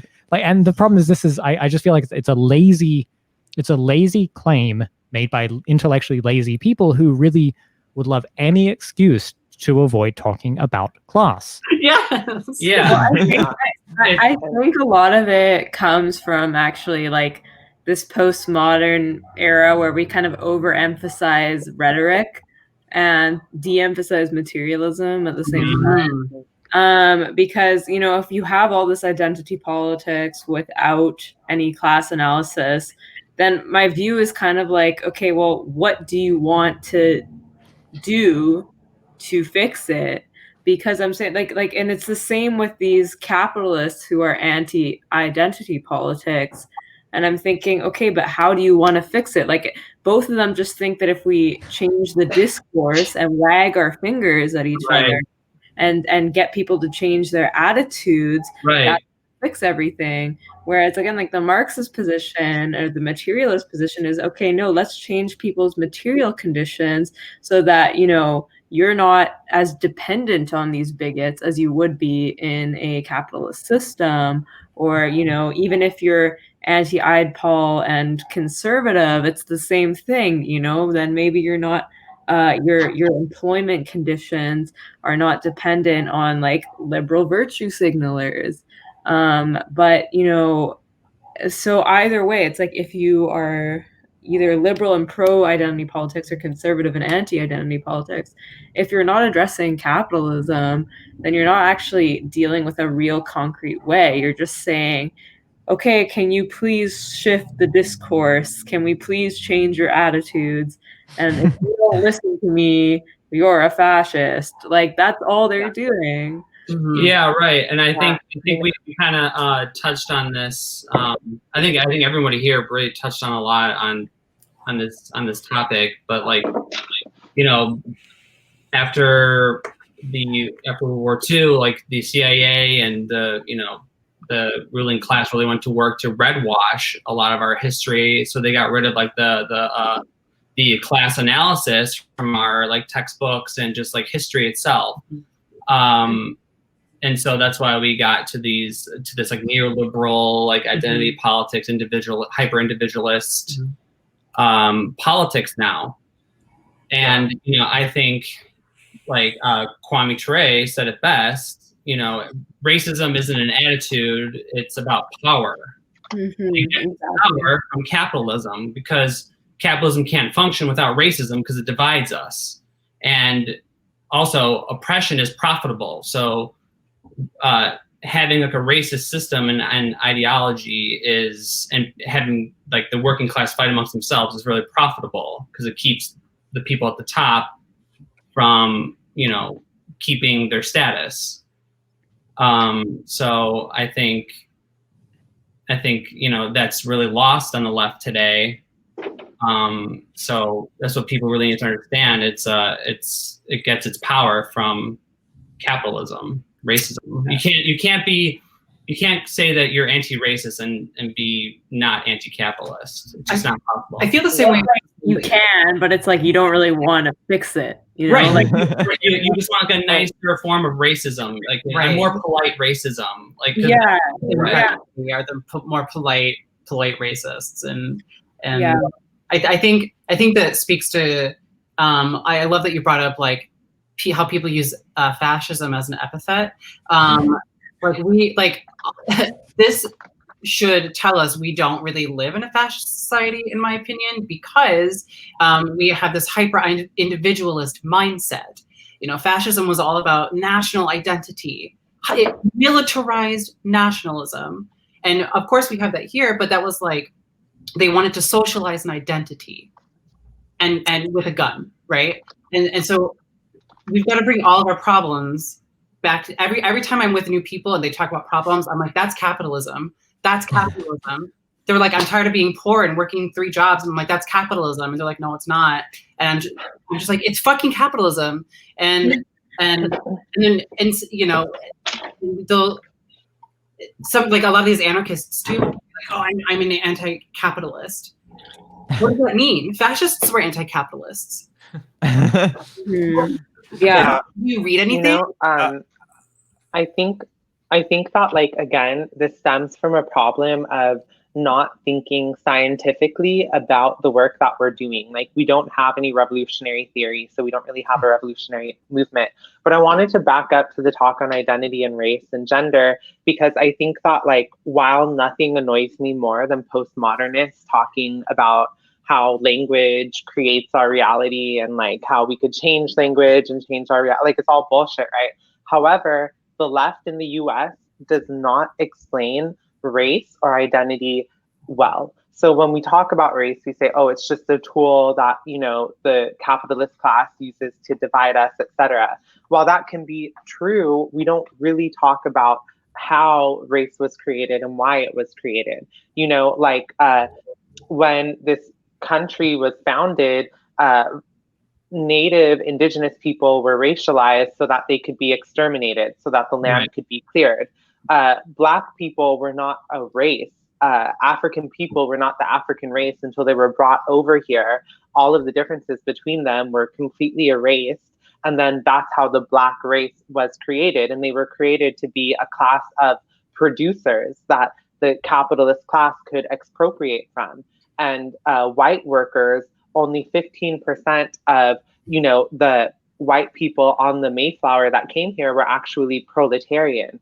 And we need to talk about how even like working class settlers in this country were given some privileges. They were given tiny amounts of land, even though they're not the capitalists. They were given that privilege so that they could be bought into the settler colonial project. And that's why I think you see today a lot of this violence against BLM protesters by maybe even some working class white people, but mostly not, right? But it's because they're doing what the white race was created to do, which is defend the settler empire. Even like Finnish people were not considered white That's why they were, communists until after enough deportations and beatings, they were finally matriculated into the white race and given a stake in the settler colonial project. I would have come back to this conversation, and I think maybe framing in terms of some of like the explanatory power materialism. But I just wanted to interrupt with something that is I think it's a very sincere and serious topic that asked by a good friend of ours, which is how would you mourn a fallen comrade, and what would you do? So I just wanted to get that in there, and then we'll kind of pick this thread up again, but a quick fire round. So limit your answers. But do you mean dead? Yes, I think that's what it means to be fallen. Okay. I think that this is a friend of ours who we are very fond of, who was asking, like what should he be doing to mourn a fallen comrade, and how do you honor your fallen? I mean, if we're serious about all of this stuff we talk about, right? We're not all going to make it, and so a moment of sentimentality, if you will forgive my mushiness, and then we'll get back into the value materialism. But Esperanza, do you want to pick that one up, or anybody dive in? Yeah, I'll just say fight back harder, organize more people, shut more things down, and just be more committed to your cause. I've had 3 friends that have died in the sex trade. That's why I'm so passionate about it. That's why I will end my life fighting for it or against it. Yeah, absolutely. I agree with that. And that's why I joined the Socialist Rifle Association the other day, because of what's been going on in the streets. Mm-hmm. When you're in America, you can buy it. See, I'm in Canada. I was thinking, okay, maybe I'll get like a gun and put in my purse. Apparently you can't do that. So you can take up an interest in hunting, Mila. No, I think I just need to learn how to fight. Because here it's really strict. How would I mourn a fallen? I don't know. I think it would depend on how they'd want to be mourned. So, yeah, it'd be dependent. I mean, I'd probably try to like throw him a good send off. Sam, what do you got? I don't know. I feel like just very similar to Esperanza, just keep fighting the fight. I mean, everyone I know who's been so passionate about a topic is one who's had so many fallen comrades. I mean, one friend who's like deeply entrenched in like the drug war thing, had like 5 friends die of heroin overdose, and it's like, of course you're gonna keep fighting. So just for me, it's like I have nothing to lose. Like, I know I lost my job for the whole rest of the year because of Corona, so I'm like, I can only go up from here. I can't go down. So, River, what do you got? Mourning a fallen comrade. How do you honor a fallen comrade? I think that you kind of just have to pick up where they left off. I mean, the nature of like a political project like socialism is that it's sort of like this thing that you're building or trying to build that you probably will never see. And so like you really just have to carry on and just like pick up the pieces that they left behind. I mean, that's really like the message for all of us, because we can only accomplish so much and our lives are only so long. And so you really have to, just pick up their tools and keep going. Red lettuce, Fox, if you weighed in.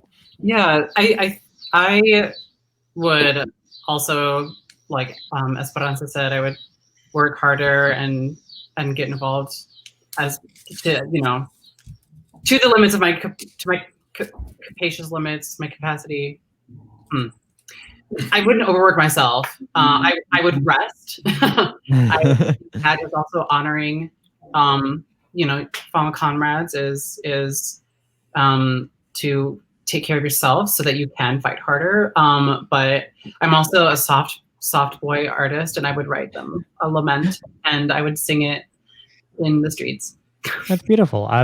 I will offer a 2-part answer. The first one is to quote, one of the few Hollywood movies written ever that has glorified Soviet soldiers. Enemy at the Gates, Yeah. 2001, I believe. Yep.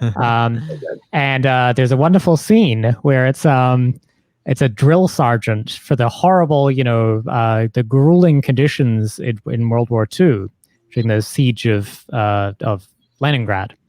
And it's, half of you will get rifles and bullets. The other half of you will get bullets. Those of you with rifles will run and you will shoot until you are out of bullets. The people behind, when the person in front of you is killed, you will pick up their rifle and you will keep shooting. So that's, good advice in general. Thank you.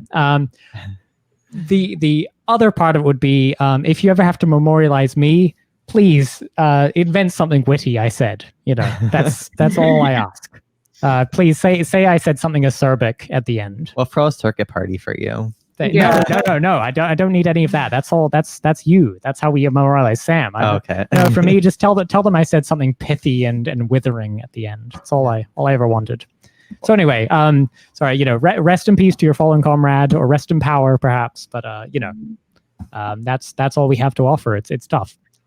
Well, I think also it's not letting them be forgotten. Like, I've been reading a lot of queer Marxist history, and just so many of like our fellow comrades have died, been forgotten. Primarily like the ones who are like not white, like have been completely ignored.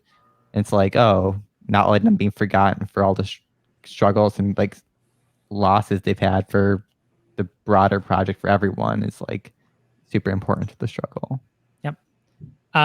So sorry, on to our next prompt. Only to say, happy to pick up the thread we were on, which I think was really interesting. But I'd love to bring in a little bit about what explanatory power you think materialism has, because I feel like so much of what we've been talking about is cutting through a kind of liberal orthodoxy, right? And liberal orthodoxy is smothering. It is the air we all breathe, and so it can be a superpower to simply have an analysis that is a little sharper or lets you see a little further through the fog. So as we were talking about the obfuscation of race, say, and saying, as Esperanza was saying, there are those who would try and dismiss the history of race in America specifically as like, oh, it's just something invented by the capitalists. Like, well, be that as it may, it has power. It has material effects. We can observe them. And if we are materialists, we have to engage sincerely with that, right? So, anybody would pull on that thread of something about what power materialism gives you personally or structurally, or I can go. Get in there, Mila. So I think for me, it really helped my understanding of imperialism, and I think it kind of sets apart the sort of Marxist conception of war versus, say, the liberal conception. So a lot of times when we talk about, say, for example, the war in Iraq, I think a lot of people put the cart before the horse. And some people will say, okay, well, we went to war in Iraq because we want, like, either because we're racist or because we That's why I did it. or because we want the oil. And even I think just wanting a resource is not a sufficient materialist explanation.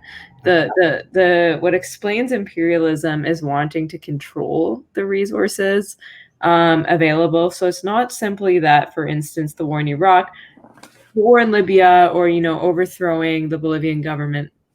It's not about simply obtaining a resource. It's about controlling a resource. And what materialism teaches us is that historically our relationships to production is what forms our societies, rather than the notion that our ideals would. And I think that kind of counteracts this whole notion, whether it's imperialism or colonialism. I similarly with, say, there's a justification for colonialism where people are like, okay, well, it's because of Christianity.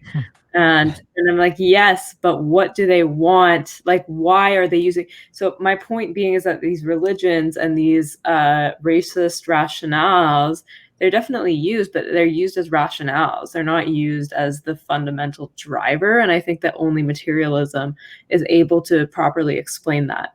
And so that's why, for me, I found it to have such a strong explanatory power. Yeah, I think that, just to go along with that, I mean, I think that like all of the things that you're talking about, like religion, and like various other like non-material explanations, like are used as like there's this whole sort of idea that democracy is about like ideas, and it's not. Well, our democracy is about ideas because of, you know, capitalist hegemony, and so ideas become the only thing left when there's no power. No one, you know, fighting for power. But actual democracy is about power, and it's about material resources. And I think that what materialism does is it demystifies, you know, social relations in a way that, you know, ideologies and, you know, sort of other like philosophical traditions, religious traditions and so forth, just can't, or just don't address the social relations at all. And so like, I think that if you have a materialist understanding of politics, you can parse out, like it is only then that you will truly understand where power is and what your relation to that power is. And then you can start organizing because you know who your enemies are. Can I be allowed just a quick nerd moment? And I'd love anybody who feels conversant on this stuff to weigh in, because I'm no expert. Only to say that I had an observation. There's sort of a first order understanding of dialectics that ends up being like Hegelian dialectics, and we're going to lose all our viewers because I just said the phrase Hegelian dialectics, but stick with me, friends. They say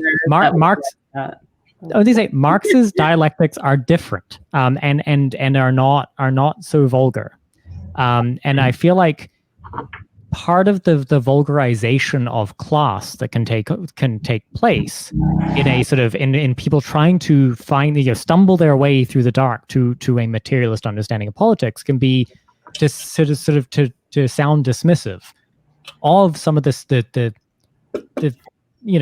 superstructure that develops, or to end up sounding as though to explain that something like racism is an idealist principle is.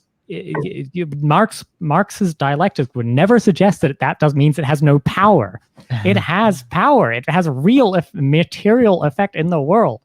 And so, I'm on a little bit of a tear here, but I'm only just to say that it's such a vulgarization of Marx that I think people can be misled into, to suggest that sort of a Marxist understanding of the universe would tell you that racism has no power or something because it's made up. It's like, yes, of course it's made up, and it has fucking power in the world. It hurts real people. Yeah, that's true. And like, can I just? I don't know if you were trying to say that about me, Gian. I don't know. No. Sorry, I was not subtweeting you, River. I'll do that much more directly if I ever remember coming to you. You will know. Because I was talking about like ideas and whatever, and yeah, but like no, I mean, no. I subtweeting other people not present in the live stream.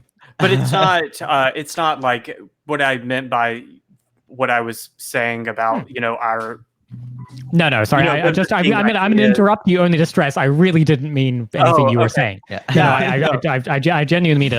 I was pulling on a thread where you had correctly stated, I think, an idea that is worthy of a dialectical interpretation. And is usually not subject to it, which is what reminded me of the thought, and then I went on a rant. Yeah. Well, I mean, I think that's the difference. Sorry, I just wanted to say, I think that's the difference between like brute materialism, mechanical materialism, versus what Marx's materialism is, which is dialectical.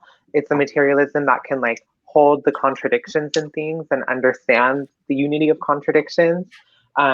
And just that, like, without a materialist understanding, you have people thinking that if you could just police people's language and tell them the right things to say, that we can end oppression in society. And that hasn't worked. We've all changed our language from the past generation here, and yet all the same oppressions still exist. So it's like you need a materialist understanding if you want to make any progress and not just, run in the same place. Thank you. Esperanza, I love you so much. You were able to, it was exactly that point, sorry, that I was stumbling my way towards very clumsily, was exactly that ability to hold the contradiction. Thank you. Yeah.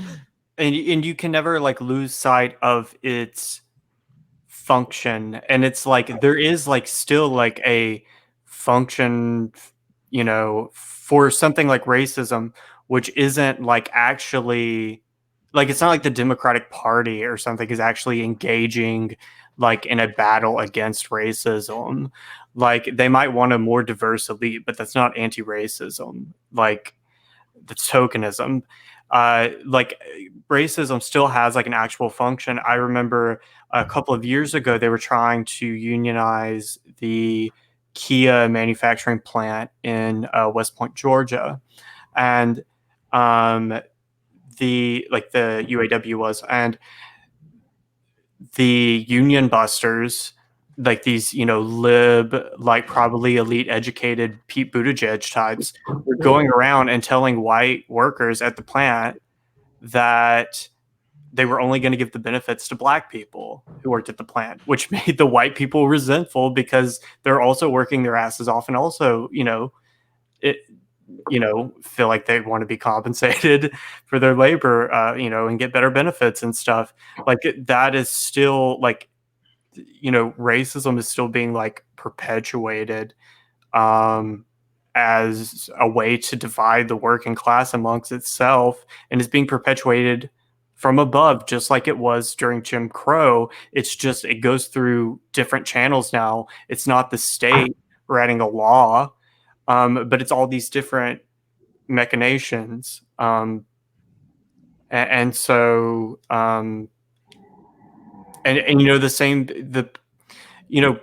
rich lawyers who work at like union busting firms are probably the same sort of people who, have BLM in their Twitter bio, but they're here actively dividing the working class by, trying to cook up like racism among like working class white people. So, I think also for the imperialist discourse, breaking away from identitarian like analysis to more materialist analysis, it makes this, you're able to understand imperialism of other groups that the liberals view as like also privileged. I mean, Angela Nagel got a ton of hate for talking about imperialism in like Ireland, or like my dad's side is Slovenian and Croatian, and Yugoslavia being bombed by NATO and stuff has basically become a topic that the left won't even discuss anymore, when in the 90s it was prolifically talked about because they're viewed as white. But it's like these people were massacred and ruled by like borderline fascist governments propped by like German and like US state. And it's because they're white, they're, oh, you're privileged. And it's like, well, that's not really a good analysis of what happened there. Like, the land is poisoned from depleted uranium, which led to all of the NATO tactics that went to Iraq and Syria and Libya. And it's like Yugoslavia was the pilot point for a non-state entity to destroy the rest of the world's like sovereign nations after the Soviet Union collapsed. But it's completely ignored, and it's just very irritating. We're Like, trying to do it with Lebanon right now. What was that? Isn't that what they're trying to do with Lebanon now? Gonna defer to our local expert. I think, even the existence of Lebanon as it is right now, it was already kind of drawn out by the French to benefit the colonial powers as is. So it has already been kind of demographically engineered as such. I don't think they're necessarily trying to break it up or divide it. I do think what they're trying to do is disarm Hezbollah because they pose a threat to Israel, who is an ally of the region. They are also enemies of Saudi Arabia, who's another ally in the region. And there was a really excellent interview that I would recommend with Rania Masri because I think she says this a lot more eloquently than I do. So there's an interview with Rania Masri on Aaron Mate's show, Pushback. And basically she makes the point that having this, like the system in Lebanon is very sort of, it's very sectarian and it's very broken up, you know, everyone follows and votes for their own sect and whatever, and you're all broken up and your identity is based on the religion of your father and whatever. And so what Rania was saying is, you know, like this is kind of necessary. This system is necessary for the imperialist powers because each of these sectarian parties have their own sort of imperial ally, whether it's Saudi or the US or France or whatever. And also because it follows the same rationale as their neighbors in Israel, where, you know, you have this sort of like religious ethnocracy. Yes, and this comment, Lebanon is a libertarian dystopia. I think that it's so true. I've told this, I've literally been to a libertarian conference where I like was like, yeah, Lebanon's government, like they don't do anything. They can't even pick up the trash. And people are like, oh, that's awesome.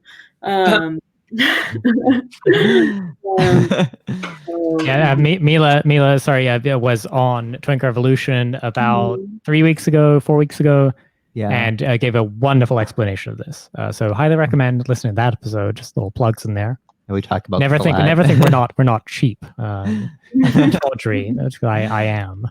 Yeah, and I mean, it's not even, admittedly, it's not my specialization. It's just like that's where my family's from. When I did my work in Middle East politics, I actually worked in Egypt. So I'm actually better versed on that. But I mean, I have enough thoughts to say that yes, down with sectarianism and down with the libertarian neoliberal austerity in Lebanon. That's I think. I'll get behind. Are you familiar with this political commentator? Her name is Kim Iverson. It sounds familiar. She has a I follow lots of her stuff for foreign policy. I think she's really sharp. She's not a socialist, but she's very, very left. I think she's one of those like vloggers who like a lot of her base is right wing people, because she's like very left, like I swear she reads Marx and Lenin, like she has to, but she had this like interesting video where she was talking about like why Lebanon, like what happened in Lebanon is directly related to our fight against stopping or our fight against China. So I wondered if you had any thoughts on that, or if you think that was like I mean, it's weird because I don't think it's quite like the regime change stuff involved in like other Middle Eastern countries. Right. So for instance, because I mean there was a report that came out in 2002 that said that the US government wanted to overthrow 7 governments, and Lebanon was on that list. So part of their sort of imperialist mission. The thing is about the Lebanese government is it's so fragmented, that when they say they want to overthrow, I don't really buy into the fact that they want to overthrow the entire system. I think they actually benefit from the sectarian system. I think it's more that they want to get rid of Hezbollah. And that kind of has to do with their interests in the region, also because Hezbollah is allied with Iran. So yeah, I mean, I think that it's definitely like it kind of has to do with the fact that there's other countries that are backed by countries like China or Russia, that they have attempted to overthrow, and some of which they've been successful. In the case of Iraq and Libya and Sudan, they actually didn't overthrow Sudan themselves. So don't say that. I found you know, Ben Martin got a lot of shit for kind of talking about that a little bit. But they wanted that government overthrown, and I think that, you know, it kind of comes down to there's sort of the axis of resistance, which I think, you know, they're not perfect, obviously, and I am a pretty loud secularist, so I don't really support religious parties of any kind. But yeah, I think it does kind of have to do, like, I think that, you know, the US's goal right now in Lebanon is to first disarm Hezbollah and perhaps totally annihilate them. But where I think the mistake is that people think that, you know, Hezbollah is its own standalone thing, when I think it's really a product of, first of all, the Israeli occupation of, I think it gets its strength from the Israeli occupation of Lebanon. And I think that, you know, to, like, even if you get rid of them, something else is going to come up. So I don't know. That's my 2 cents. Yeah, I think also for so much of the like imperialist discourse from liberals, like we saw with the Armenia Azerbaijan like conflict, or maybe things like Belarus, or like even like the Middle East, it's like, oh, well, we consider you white, which like is to one reify like race essentialism into the discourse to justify imperialism, but also to like dismiss the actual like war crimes and like influence of Western imperialism in discourse. Like, have you noticed that for the Middle East? Because I know I've seen it for like Yugoslavia or like the Eastern Bloc or Armenia, but like, is it the same for Lebanon and stuff? I think so, but I also think that if you are Lebanese, then like if you talk badly about Hezbollah in particular, you're kind of socially rewarded for it. And so like I have a memory of being in like first or second year university, and this guy I knew is like a total like hardcore right-wing Zionist. He's like, "Can I interview you for my paper about Lebanon?" I didn't really know that much, but I was like, "Okay, sure." And like the whole time he was kind of trying to get me to be like, but like Hezbollah is bad, right? Is this the Biden you're not politically black, but for Lebanon? Yeah. And I mean, I do not disagree with them. I do not agree with them. I don't share their politics because, again, I do not believe in having any religious parties at all. But I was saying, I do think they are a product. First of all, they're a product of a failure of the Lebanese state, because the Lebanese state has failed to provide basic social services to its citizens. And when you fail to provide that, that gives rise to different parties, and it empowers different sects to provide for their own. And it, you know, if Hezbollah is out there offering what the government is not offering, that is going to give them power. So first of all, I think it's a product of neoliberalism in Lebanon, and secondly, I think it's also because no other sort of group has adequately protected Lebanon from Israeli occupation.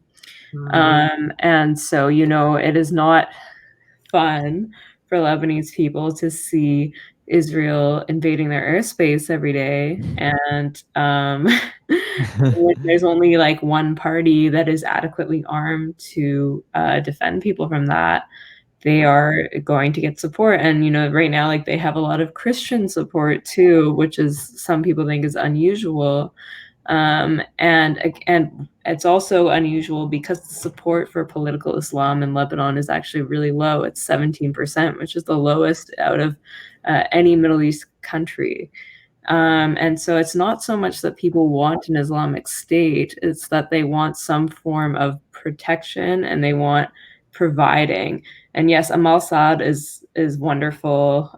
People should definitely read her. It's one of the comments below. She also has the same last name, not Saad, but Garaib. But we are not related. But yeah, she is wonderful. Oh, sorry. I remember seeing on Twitter one time, like what Sam said about like, oh, like they're white people. Like I remember somebody being like,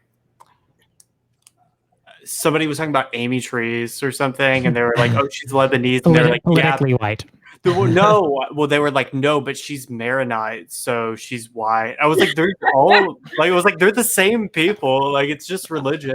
Also, well, try that one on, and see how it goes for you in sort of any place that racializes the Middle Eastern people. Well, I'm ethnically ambiguous enough to where I can just like say whatever and then just be like, yeah, I'm half Latino, whatever. Like, like if people are just like, okay, like. I mean, I could claim to be Lebanese. I mean, it's fine. I rescued myself in a lot of situations. With These American models of race do not fit very well with the rest of the world, right? Like they're and I think what happens is because American exceptionalism exists, is we tend to think that the way people are racialized in America, that means that they're racialized in the same way all around the world. Right.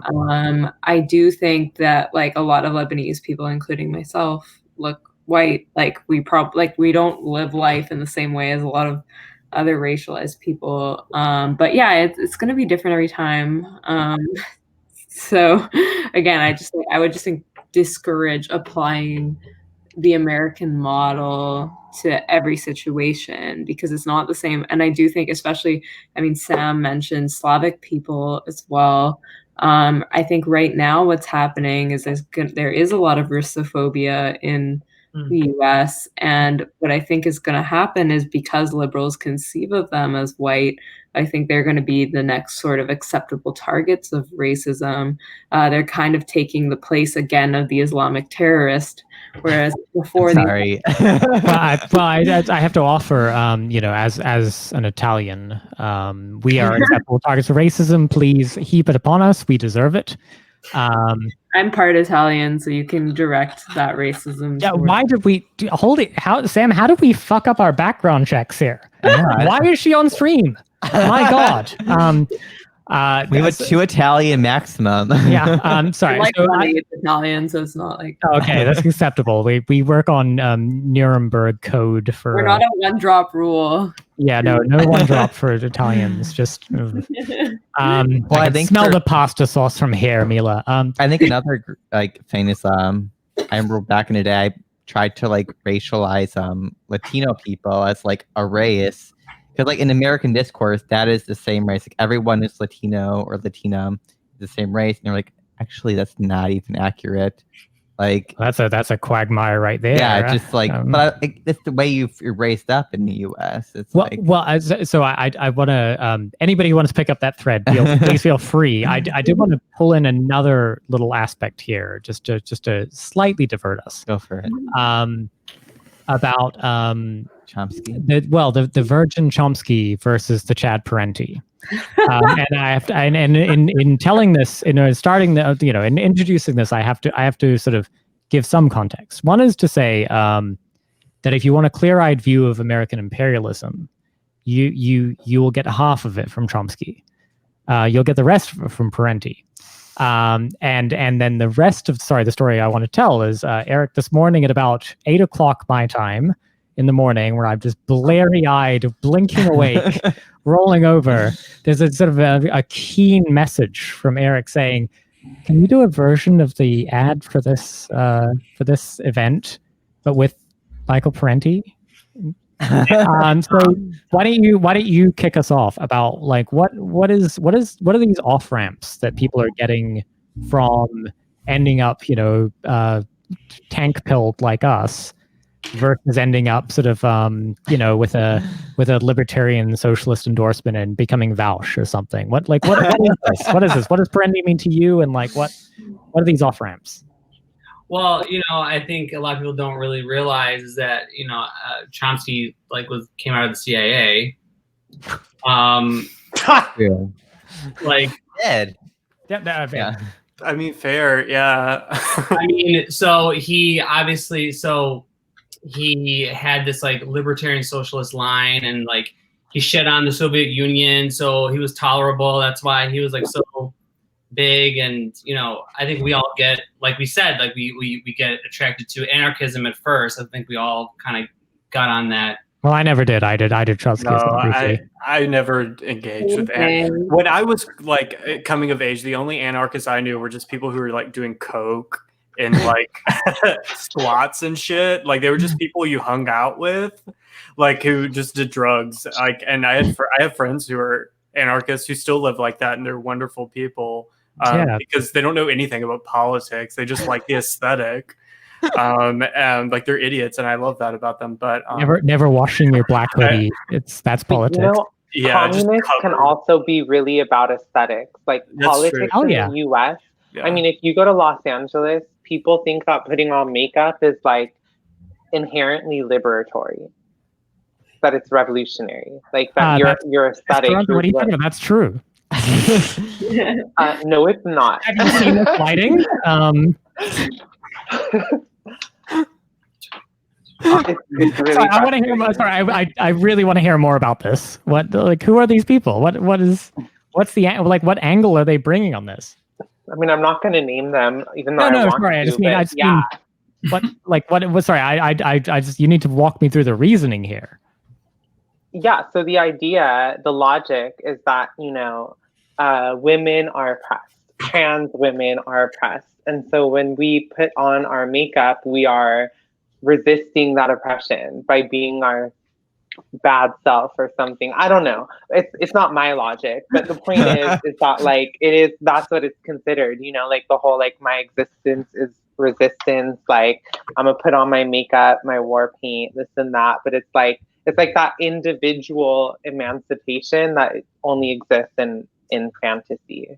But what I was saying about the communists, is you'll see people on Twitter.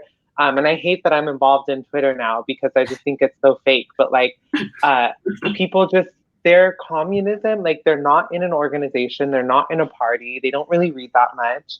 But all they do is just take really edgy photos with their, like, you know what I'm saying? That like whole aesthetic, and it's just like, no, like politics is not just an aesthetic.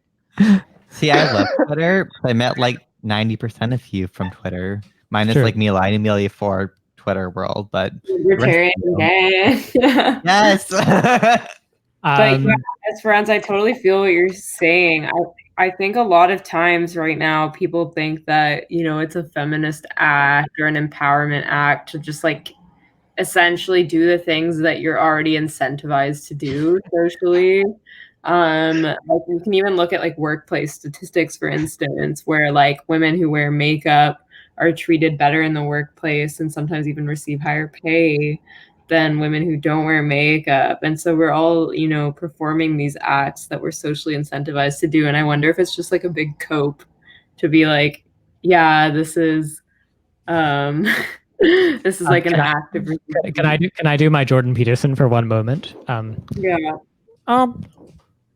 Why is it that you wear makeup? It's a primary sexual characteristic you're trying to display. You're trying to attract a mate. Did he say that? He did. Yes, yeah. He's hilarious. Sorry. I'm sorry. I'm trolling. Can you do your Greta and Thunberg impersonation? Oh, put me on the spot. It's so spot on. It's amazing. Sometimes it is. How dare you? How dare you? Why would you wear makeup in the workplace when it is not bringing you any social benefit? She needs to become a communist. Planet. I want to hear my yacht and my friend have a conversation about climate change. Sorry, I missed it. I was deep in Greta land. I want to hear Greta and Michael Parenti and Noam Chomsky have a conversation. Oh yes, that would be wonderful. Oh, sorry. Yes, we were on Parenti. Sorry, and please, Red Lettuce, sing some Parenti praises for us, please. Bring us on home here. Come on. Parenti's great for like anti-imperialist stuff. Yeah, go ahead and finish what you were saying. Yeah, I was just gonna finish my thought.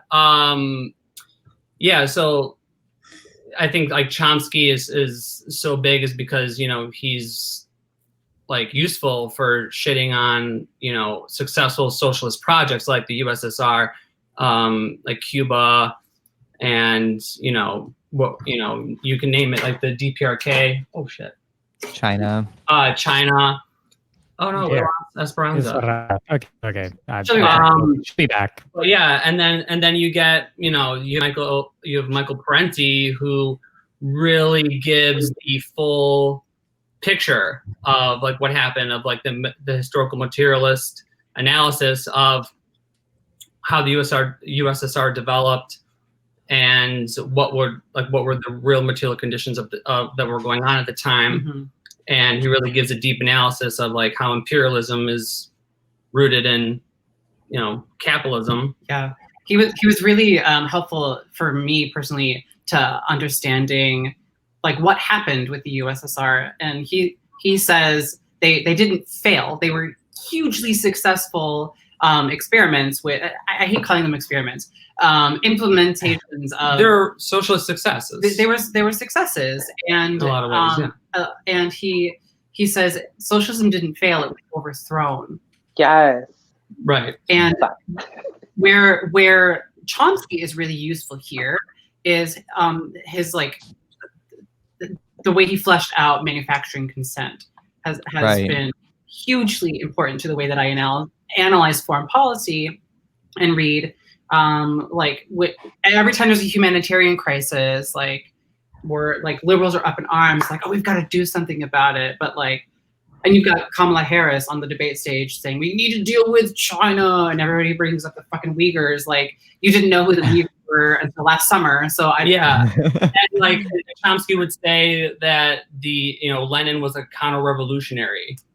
Yeah, I think like he was like a dictator, like counter-revolutionary guy. Right. That's just not what happened at all. And then it's just like really. And then they'll end up pushing, like anarchists do. They'll end up pushing the U.S. foreign policy that manufactures consent for war. It's Inventing reality is better than manufacturing consent. Wait, say that again. Yeah. Inventing reality is Parenti's book that you should read. Absolutely. I feel like one of the interesting things about reading Black Shirts and Reds is so good. Well, is that I wish I'd read it earlier, for one, because I read a lot of other stuff first, and it's now the thing that I give to other people. If somebody is like getting excited about kind of some radical politics, well, you threw it to me like they came in the mail and I read it within one day. Yeah, I was like, Sam just consumed it. I was like, this is like Chomsky, but like Marxist and good. Yeah, like, and it's just the thing is it could have been written yesterday for one, and then the other thing is it's now what I give to all my friends. His speeches are fire. But compare that to Chomsky. That's a fucking snore fest. Yeah, God. If you notice, he needs like 85 milligrams of Adderall, like ASAP. Give him whatever they gave Kimberly Guilford. Is that oh yeah, the Rita lady. give him the Rita energy. He needs some cocaine. Sure. If you notice, like Chomsky is good at sometimes identifying the problem or the symptoms of the problem, but he gives no solution. And that's why his theory in the end is useless. And that's why he rejects actually existing socialism and why they all do. And that's why if you look at the discourse on the left, it's like everyone talks about socialism like it's just this thing in our heads. And like there were not actual socialist states that were established and later overthrown that we can look to. It's the whole. There was a tweet years ago, and I can't quite reproduce it, but I'll try. It was the tweets. What is it? The problems are very bad. The problems are very bad, but the causes they're very good.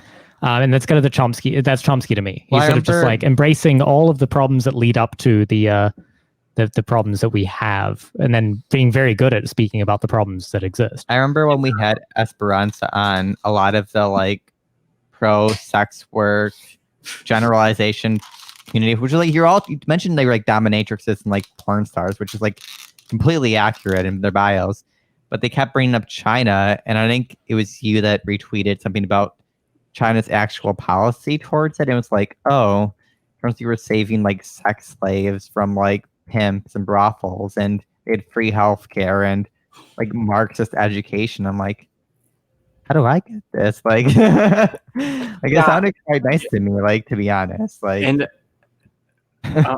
They just go ahead. No, you go first.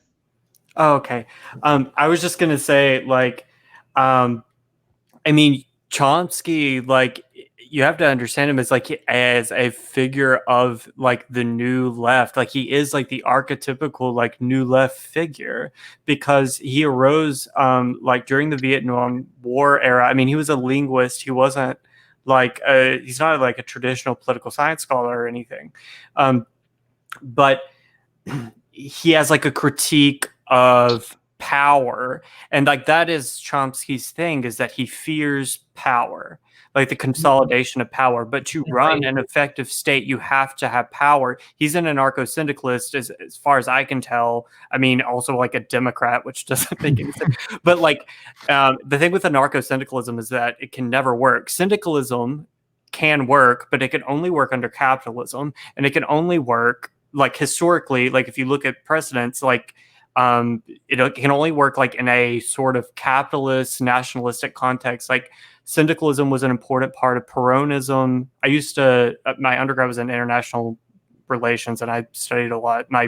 The Southern Cone was kind of my like area of expertise. I studied Uruguay for a while, and there was a Bacheism and Uruguay that was sort of a form of syndicalism. There's Peronism in Argentina that was sort of a form of syndicalism, and I think it's preferable to workers than like neoliberal capitalism, because at least unions and like the working class is viewed as like a segment of society with whom like power must be shared, as opposed to just extracted from, but like totally and completely. But syndicalism is not something that would ever actually work like in a anarchic world. Like it just doesn't. Like it's a fantasy. Right. But and it's something that you create in your own mind because you have this academic intellectual critique that like power corrupts, which in some sense is true, but also like that's just I at least like the Soviet project was able to achieve, they put a fucking man in space, like like they did all kinds of incredible things. They industrialized in a way that and a black man, the first black man. Yeah, name one that's overthrown the capitalist power structure. Anarchism. Yeah, I mean, like the closest thing.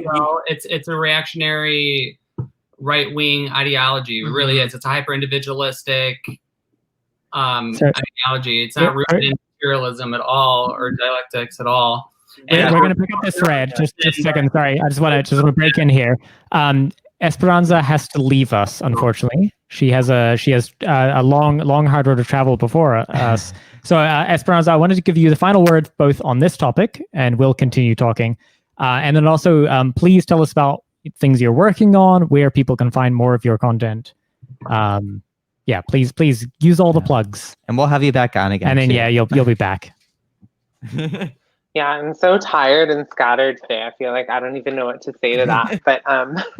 But no, just a few thoughts I want to take it out. One was in relation to what Sam was saying, and just that like it is kind of telling that the pro decriminalizing pimps and johns, like that camp of people really just regurgitate like talking points, anti-communist talking points, fascist talking points. And I think that's really telling. And it's kind of funny too, because after I came out with my article, the same person that, wrote the response to me created this like sex worker Marxist reading group. But you could tell that it's based off of what I was saying. Like I tweeted about Mao's paper tiger imperialism, and then they tweeted about it.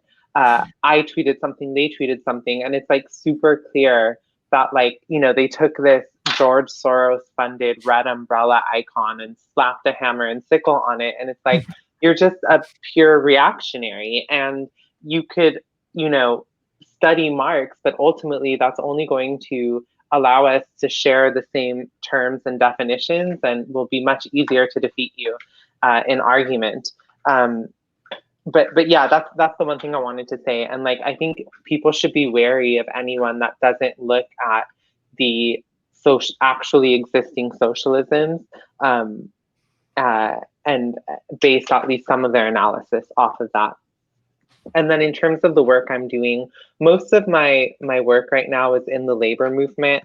I'm also trying to do more work on like specifically on the sex trade, like building a political economy of it, etc. So that's what I'll be working on.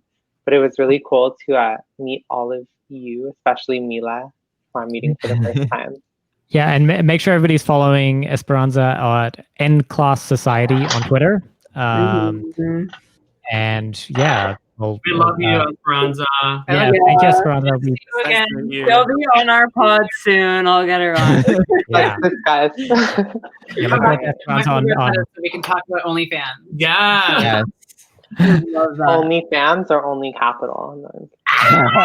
Oh, Mic drop. damn. That's a mic drop. Bye. Bye. Cool. We'll keep going. All right. Sorry. I wanted to go back to. I was saying another problematic person is Zizek. He does the same thing. Zizek is Deti, and he is a fellow Slovenian. Fight. About Zizek. He shits on the USSR all the time. Wait, sorry. Here, let me just get a little bit of order in here. Sorry, you were making a point though about anarchism not achieving much, and I would love to hear you finish that thought, Eric. Well, right. I mean, it never has. Like, I mean, anarchists like point to like Spain and the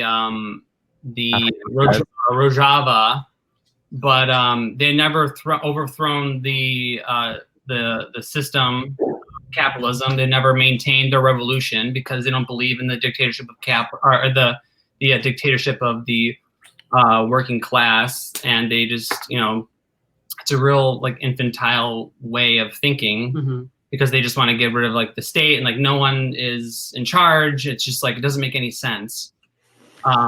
We've just never seen like a anarchist revolution lasting or succeeding in overthrowing capitalism anywhere. I also like met some anarchists a while ago, and I was like, oh yeah, I haven't read the Bread book yet. I'm curious about it. And they were like, what's that? And I was like, I've tweeted this before, but I'll relate the anecdote before giving another prompt question, which is say, I recently wrote a piece that I haven't known what to do with, which is called "I Don't Want to Live in an Anarchist Flophouse," which is just me processing the trauma of all the anarchist flop houses I've been in over the years, including for awkward hookups and being a guest, you know, being invited over for tea after discovering I had some sympathies that they regarded as compatible with theirs, and like, holy shit. So anyway, the kicker or the punchline of the whole thing is to basically imply that an anarchist flophouse world would be a world in which I would not want to live. I'd rather be in liberalism. I would, I would rather live in hell. Sorry. So anyway, I wanted to go back to that. Sorry. You feel free to respond to that. And then I'm going to ask about Zizek. I've told Gian to send me this article like 3 times, and he still. Damn it, did I not? I'm going to do it right now, River. That's okay. My promise to you. Good, because I've also been to some punk houses, or what do you call them? Well, anarchist flophouse is the term. It's like the umbrella term of like somewhere with leaking pipes and a lot of struggle sessions about like who didn't refill the jar of lima beans. I've always called them punk houses, and it's same idea. I've been to two different ones. One of them was really cool. We just like did drugs and like talked and like chilled. It was very nice. The ones I went to were all straight edge. And then I went to a straight edge one, and that was just insufferable.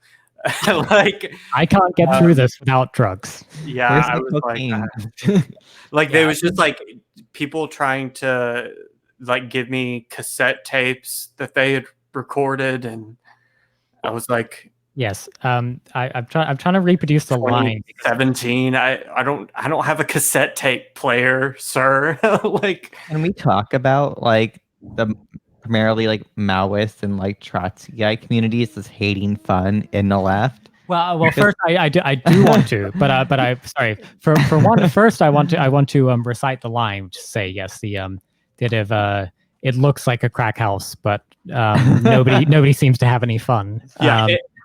And I'll just say, I grew up on a farm, and like anyone I've ever met who identified as a Maoist would not last a fucking minute. Like if they actually had to do farm work, like all these. Well, now you're wetting to my territory, River, which is to say, like the reason I'm still into gardening. I'm sorry, bitch. Like you're not gonna last a minute. Like wait till you have to like skin like a hog or something. Like it's not gonna.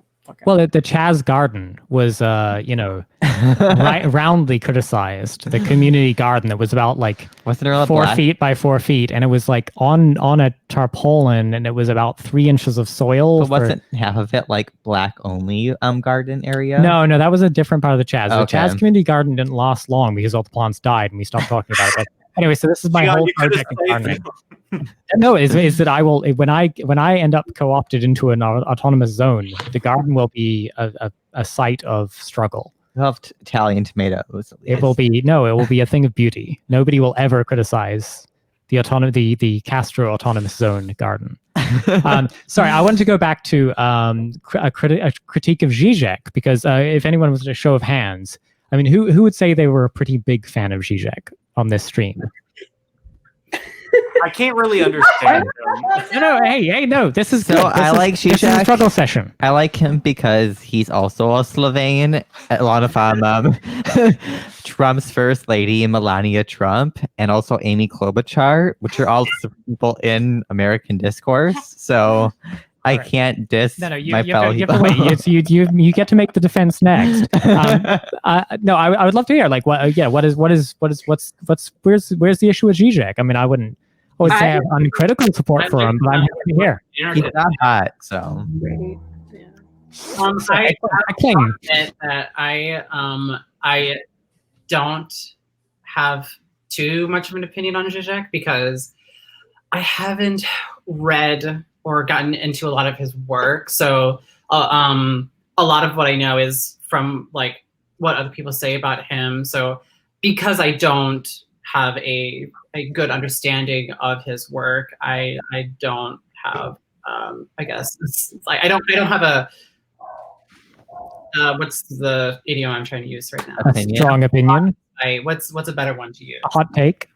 I don't know how to take on it. I don't have an offensive joke to tell. In fact, that's beautiful because I do feel like people feel compelled to have strong opinions in lack of information, and to not have one is great. He has a big dick, though. We all know that. Okay, Sam's advancing the case that Zizek is hung. His wife is hot as fuck. He's too unattractive to have a hot wife, so he has to have something. So it's clearly big dick. That mind is pretty beautiful. It's a hard right. Eric, I think you are now the devil's advocate on this one. Please present your case against Slavoj. Oh, well, I think I kind of did just a little bit, but like. But I did cut you off very rudely, so please, feel free to take the space. No. I just think that his critiques of, I mean, there are critiques of the USSR and other successful like socialist states, but he kind of like does what Chomsky does, like, oh, it was totalitarian, it was evil, it was, very it was very it was a counter-revolution type thing. Like he kind of like says the same thing Chomsky does, and that like Jordan Peterson debate, like he didn't really correct any of the right-wing talking points that Peterson was saying about the USSR.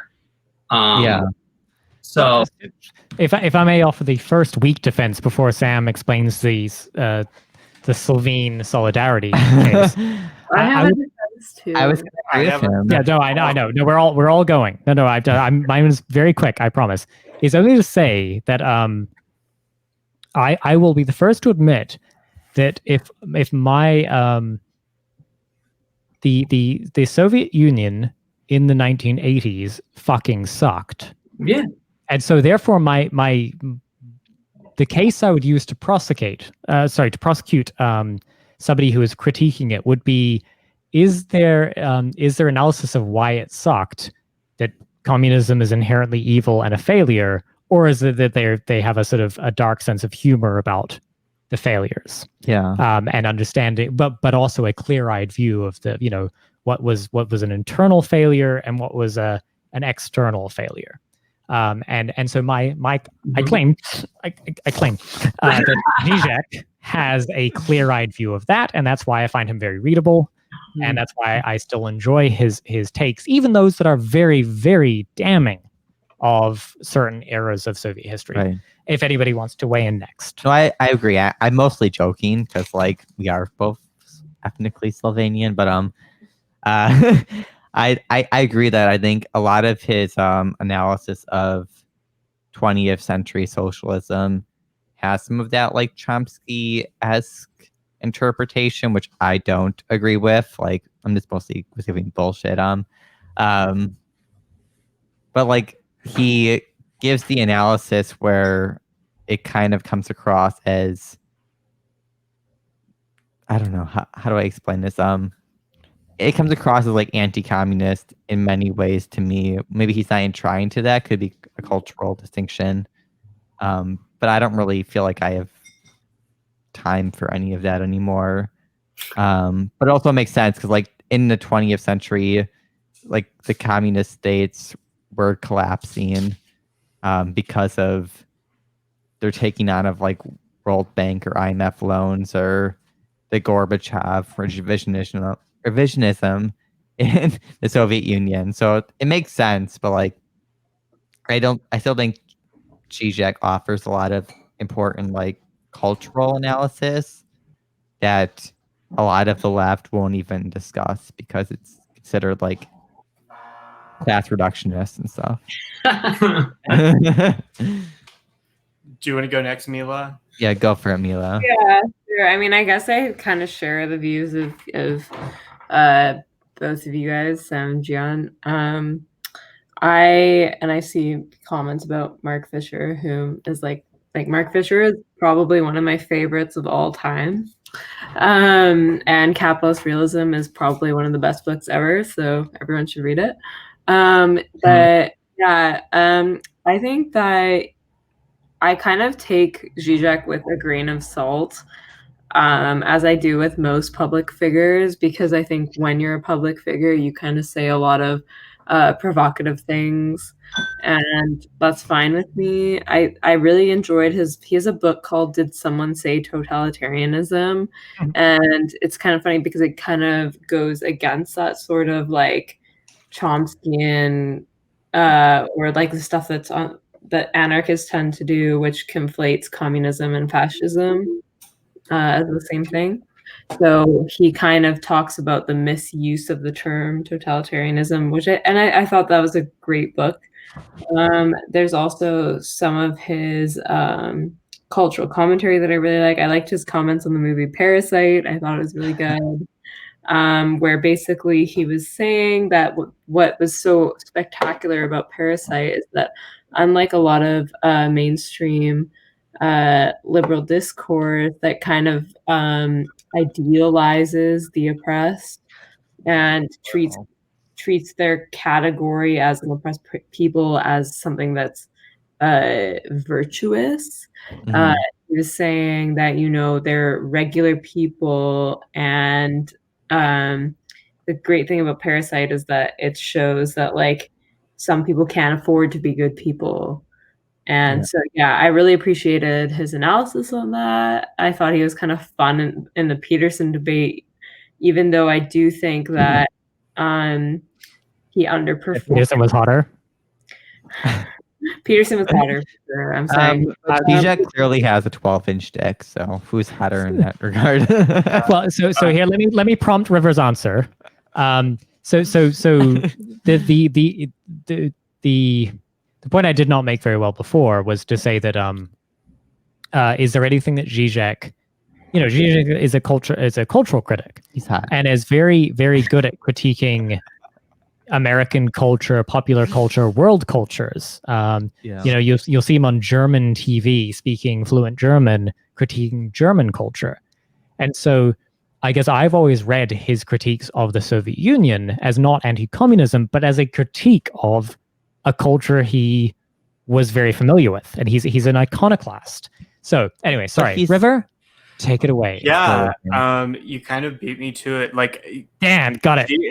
Zizek is first and foremost a cultural, like he's an eccentric cultural critic. And I'm going to mention the name of a forbidden person, and the chat is going to get angry at me, as they always do when I mention her name. But I am a fan of like, eccentric cultural critics. Is it Camille?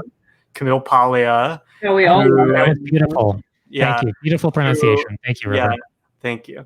Respect my culture. Is it the lady who's like all about, like, she's that libertarian lady? But she supported Bernie, and She's not really a libertarian. She's like- an eccentric. She's like a Like- cultural libertarian, Yeah. but So, River was right though. She's an eccentric. Would be the Yeah. right way to She's the characterize it. synthesis of Sam and my past political Yeah. views. like yeah, Camille Paglia is Paglia. Paglia. Paglia. Paglia. Okay, Stop doing a violence. Camille Paglia is basically culturally libertarian in a sense of like a free speech absolutionist. Like, I don't think she gives a fuck about economics. She supported Bernie in both 2016 and 2020. It's more about the idea of like art as a way of changing society. Like, her whole theory of change is a feminist theory based in like the arts and like the feminine and the masculine. Basically, Well, like and let me take us back to River only to say that or to remind people that we just interviewed Glenn Greenwald, humble brag. Thanks River for writing the article that got us that. yeah. But anyway, yeah, thanks, buddy. But anyway, so he also sort of described a kind of a libertarianism that doesn't scan in 2016. Yeah. And so Paglia definitely like scans as a pre-2016 libertarian to me. But anyway, River, Yeah. please. Yeah, so Camille Paglia and like Slavoj Žižek are cultural critics who have who bring a sort of understanding of class to cultural critique, even if they aren't, which I think Žižek identifies as Marxist. Camille Paglia has never identified as Marxist, but somehow she's still more of a Marxist than like Kinga Yamada Taylor, in my opinion, which is people probably going to get mad at that too. But like, she does bring a like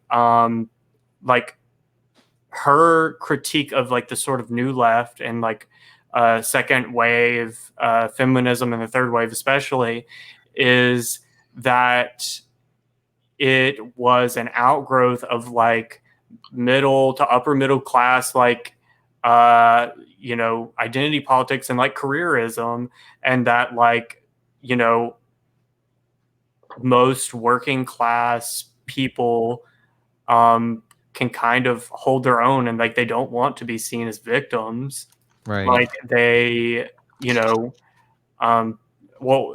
Paglia's, sort of, critique is more like towards women. She's like, yeah, most working class women agree with me, and they do. Like in some sense, like, I mean, I think about like people in my family, like that's sort of their position too, is like they think a lot of this this sort of more recent feminist stuff is like very histrionic and like, why would you want to destroy the family? Families are nice, like, and so I respect the two of them in that sort of light, that they do sort of like bring to light the class sort of culture or aspects like at play in art and in these sort of identity discourses. But yeah. Can I take this point very quickly? And then I'm sorry, return. I'm just exercising because I have a button to click, and I just can't help myself. But Žižek is a Marxist, just to be clear, like self-identified, and I think analytically is definitely a Marxist. And has that big dick energy. Sorry, and please continue. Well, I know Ben Norton was mentioned in this as well, and he gave a really good critique of criticism of Zizek. Because, you know, just like Chomsky, he also supports the U.S. occupation of Syria, and he attacked the anti-imperialist left for, you know, little subtle on that, but yes, I mean, definitely. And then Ben Norton also said that that he was also a part of the anti-communist opposition in Yugoslavia. So, well, I don't know about that. And then when he was involved, that was a revisionist regime. It was market socialist. We all should. I'm kidding. Sorry. He's joking. Please continue. Yeah, I know. When he was involved in politics, Zizek supported the anti-Titoist faction. Wow. So I renounce him now. I mean, him and Chomsky, he just reminds you of Chomsky pretty much. Like they kind of have the same analysis. They kind of give the same spiel. They come from the same angle. Like they shit on successful, like communist. Or I'm sorry, like socialist. Yeah, state. yeah. Well, so I would like to qualify my support only because you've made a compelling case. Yeah. To say yes, I really appreciate Zizek as a cultural critic. And I don't listen to him on politics in the same way that I really actually, and this is not even an ironic point. I love Chomsky as a linguist. Yeah. I don't know if you guys know this about me. I'm a sort of mathematician and computer scientist by training, and so linguistics, the intersection of linguistics, Chomsky's work is very important, and it's wonderful, and he's wonderful to read, and so Chomsky as a linguist and as a cultural critic, he's very interesting. Actually, it's that at some point you just run out of respect for people, or you just sort of like, oh, okay, you're off. You're out of your area of expertise. Well, I think that's the important aspect of being like on the Marxist left is knowing what to appreciate and not having to renounce everyone for having a wrong opinion. Because I've read Camille Paglia because I wanted to learn more about her. Yeah. I've read violence, literal violence. I do it as attack on women. I'm a patriarch. Or like I've read Zizek's articles, or I've read a lot of Chomsky, and I found a lot of important things useful, but also I'm able to recognize their perspective and what I don't agree with. And I think liberals are more willing to denounce anyone who disagrees with their camp. I mean, like Cenk Uygur attacked anyone critiquing Noam Chomsky like not that long ago, and it's like, wait, who did you say? Cenk Uygur? Oh, Jesus Christ. Yeah, no, Yeah. horrible. But like, it's like friend of the pod, Cenk Uygur. Yeah, he's not the friend of the pod. He's an Armenian genocide denier. Mm-hmm. Yeah, and we had Anna on, so we've picked our side. Yeah, we chose the Armenians. Mila, do you want to? Oh, sorry. I'm sorry. Fox, did you? Oh, sorry, Fox. Sorry, did you? Well, no, that just kind of reminded like. It's so hard to talk to liberals about like socialism and Marxism and stuff like that. Anything. Really, I mean, truly anything. It's a terror. But I don't. Someone that I always point to when I'm like, is Rosa, right? Because she didn't fully support like what they were doing in the Russian Revolution or the USSR and stuff like that. But they were like still in solidarity with each other. And who is Rosa? Rosa Luxemburg. Oh, Rosa Luxemburg. I wasn't sure. Well, she wrote one of the most blazing critiques of the Soviet Union. Yeah, and so it's useful to have like some of these figures to say, well, there are socialists out there who don't agree with everything unconditionally, right? It is nice to say, well, here's what Rosa said about this, but then she also literally tried to lead a revolution and then was murdered by people who became Nazis. So here are the people who want to fucking give you a better life. And there's I don't know. I guess that's my 2 cents on that. I haven't read anything Zizek wrote. Well, I'd like to throw out there.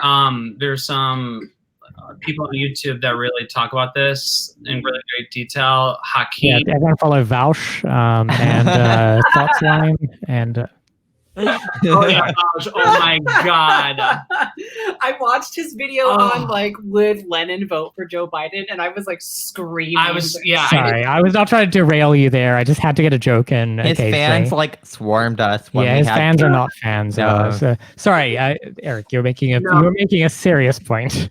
Oh no, I was just gonna say like there's a YouTuber called Hakeem. He's really good. He talks about like the problematic people like on the left side. Yes. Anti-communist. He's Iraqi, right? Yeah, he's Iraqi. Yep. And the Finnish Bolshevik. Yeah. Yep. Oh, I follow him. So, Mila. So, we're changing topics, and as a woman, I'm sad Esperanza left before I could ask this question, but so my dear sister, who is my only sister, it's just the two of us. Love her. Yeah, she's wonderful. She's the dearest woman in my life. But has sort of come to the impression that a Marxist revolution would be bad for women who have achieved a kind of success under the terms of liberal feminism. It's mostly my fault because I'm really mean to AOC. Yeah. Well, no. So like here's the like here's the pitch, and I would love to hear you just denounce me as terrible. But the pitch is that for women who genuinely faced actual material and structural barriers to success, who actually fucking made it despite those challenges, under the terms of all of this, that actually a sort of a liberal that a Marxist revolution that was to be the great equalizer would be taking something away from them who had really fought against real adversity. Help me out here. Am I the sexist? Am I the asshole, Mila? I wouldn't say so, because I don't think Marxism really focuses on individual achievements. It focuses on creating a social order that creates assurances for everybody. So I don't even think, I think this notion of it taking stuff away from people comes from this very Cold War mentality that I think is a little bit outdated now. I think we do have old and unattractive and horrible. She might be in the chat for the record. So hi. Yeah. No, but I mean, I do think, and I think Esperanza made this point on the podcast, on your podcast when she went on. She was this is going to be a similar point, but she was saying how let's say we decriminalize sex work, which would be and continue with this sort of neoliberal model of sex work. That's going to be beneficial to a certain class of women in the imperial core, but it's going to be to the detriment of women who suffer under imperialism. And so I think similarly, even if liberal feminism or a liberal social order is detrimental, or even if the liberal social order kind of might privilege some women and give them some gains, I don't think that that's necessarily a case against Marxism, because Marxism isn't about these individual gains. It's about creating relations of production that are beneficial to everyone and that create a sense of certainty for everyone. And this is also why I like Mark Fisher, because he writes a lot about issues like anxiety. And he talks about, everyone has these mental illnesses, but let's look at the uncertainty that's created under capitalism. What is that article called? It's something like bipolarism under capitalism or something. Capitalism and schizophrenia, that's what Dill is. But in Capitalist Realism, he talks about that. Oh, the Capitalist Realism. Okay. He has another article has a wonderful pithy title with bipolar in the title. I can't. So I recently wrote an article on this issue on my blog, and I called it "Man is Born Free, but Everywhere He is Mentally Ill." So Rousseau. And basically, our goal is to create an order that creates less uncertainty and anxiety. And so at the end of the day, I think that is going to be beneficial to women, and it's going to be beneficial to women at large rather than a small fraction of women that manage to sort of like make it in this under liberal capitalism. Yeah.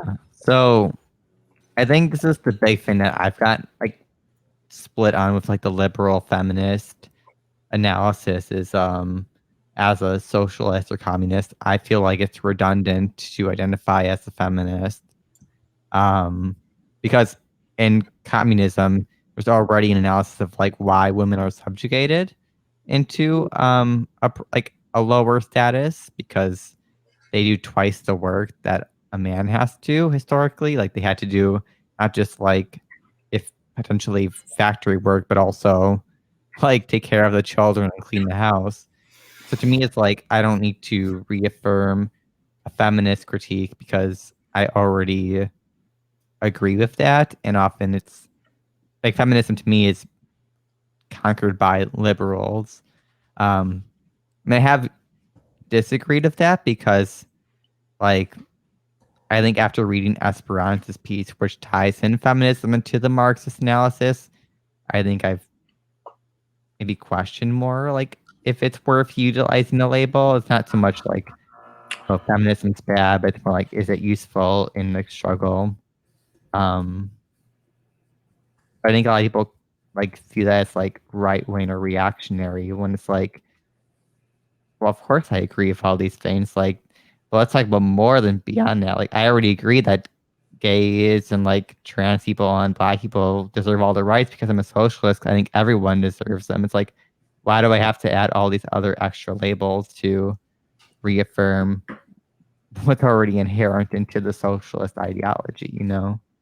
Yeah, and like you have to understand that like feminism, like liberal feminism or capitalist feminism, it does come from like a like professional class sort of like mindset. Like the starting in the second wave, at least, it was about like the second wave was kicked off by Betty Friedan's like The Feminine Mystique, which is like a central sort of core book in like the formation of the New Left.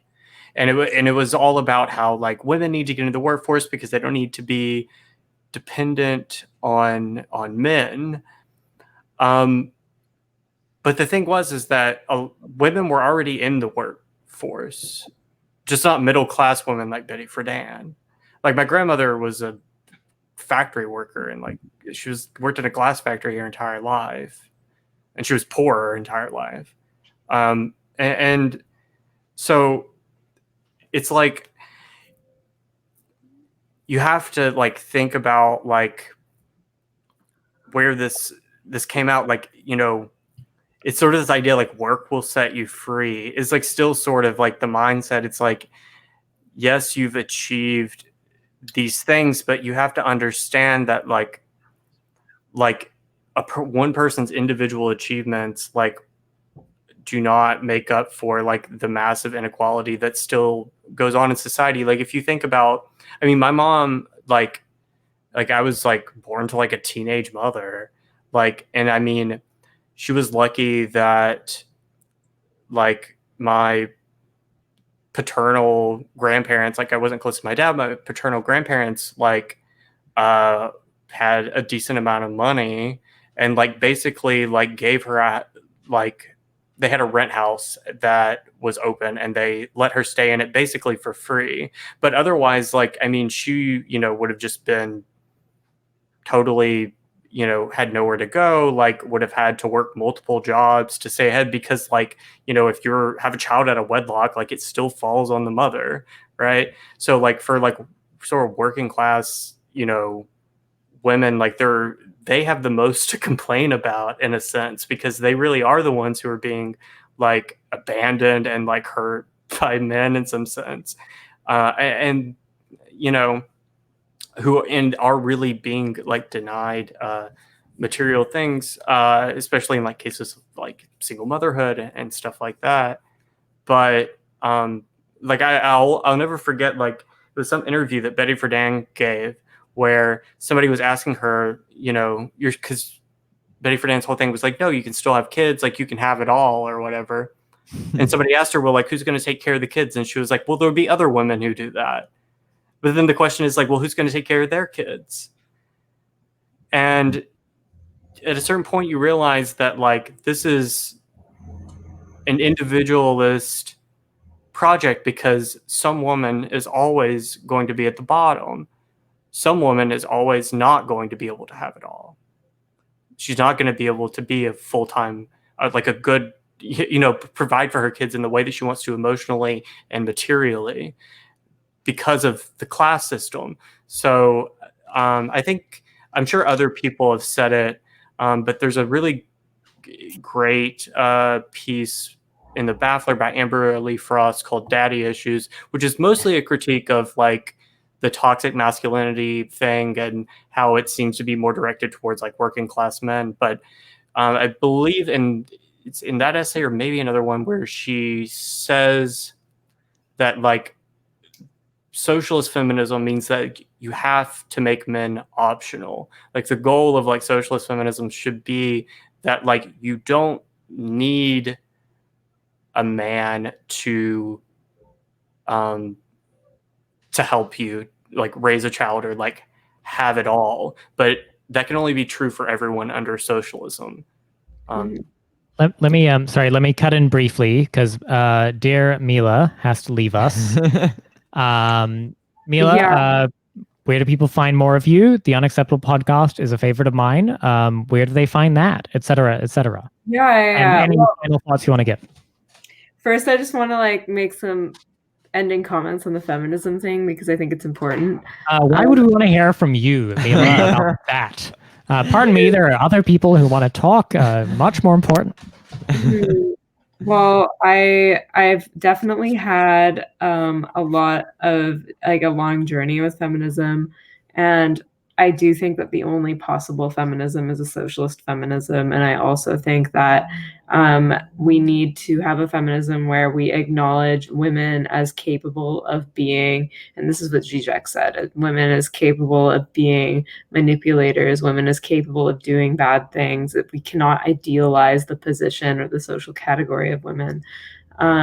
So I think that is very important. And I do think, you know, I don't think it's entirely redundant to use the label, even though I've been hesitant to use it just because I find modern feminists a lot of times to be annoying. But I do think it is valuable to use such analysis as long as you're using it hand in hand with socialist or anti-imperialist analysis. I think that's really important. So yeah, that's my sort of response with the feminist stuff. My Twitter is in my name here, said Contra. We're on patreon.com/unacceptablepodcast. I blog, just my last name, Garayab, GHO. It's on my Twitter.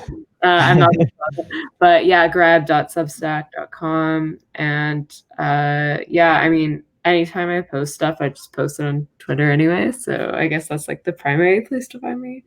And yeah, it was really nice being here with all of you. And it was so great to meet you. I loved you, and your work was amazing. We are all in love with Mila. She is our queen. We stan.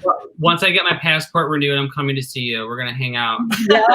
Everyone, and then that healthcare. Believe me, I'm gonna get that. Watch me. I'm gonna get it. Even the conservatives here won't take away your health care. They'll do other stuff. And once the world is really open, Mila has promised to sort of steward us on a Middle Eastern circuit party tour. So you know she'll be our guide. Yeah. Better guide. All right. Good night, Mila. Thank you. Love you. Well, oh god, this layout just got very abstract. Okay, better. Whoa. Perfect. Sorry. Anyway, red lettuce, please come in. So, I have a degree. I have a degree in feminism, literally. So I want to defend it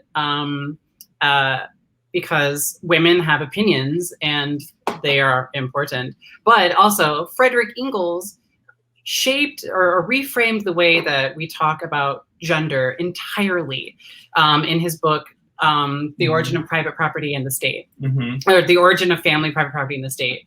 And that is, it's a pretty dense read, but it's not very long. So I definitely recommend that you read that. But also, Fox, can I intervene for just one moment? Have you ever noticed? So people read the Holy Family, and there's the title of the Holy Family. They think that's the one about family, but it's not. Yeah. No, I actually haven't noticed that. I apologize that. No, sorry, that was just an aside. Sorry, please, you were making. Oh, right. Okay,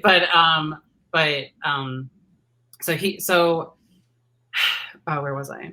Oh, but the leading legal scholar in the world is Catherine McKinnon, and she is a Marxist, and she is the reason we have like terminology like sexual harassment, and she's the reason we have laws in the workplace to protect women from sexual harassment, and women did that. And so it is so like what Mila was saying, as long as it's like from a community-based socialist perspective, it's really, really important. And a lot of gender theory is heavily influenced by Marx and Engels, like Emma Goldman, Angela Davis. Every book she tells you to read Marx, and all of these like really popular feminist figures are heavily influenced by Marxist theory.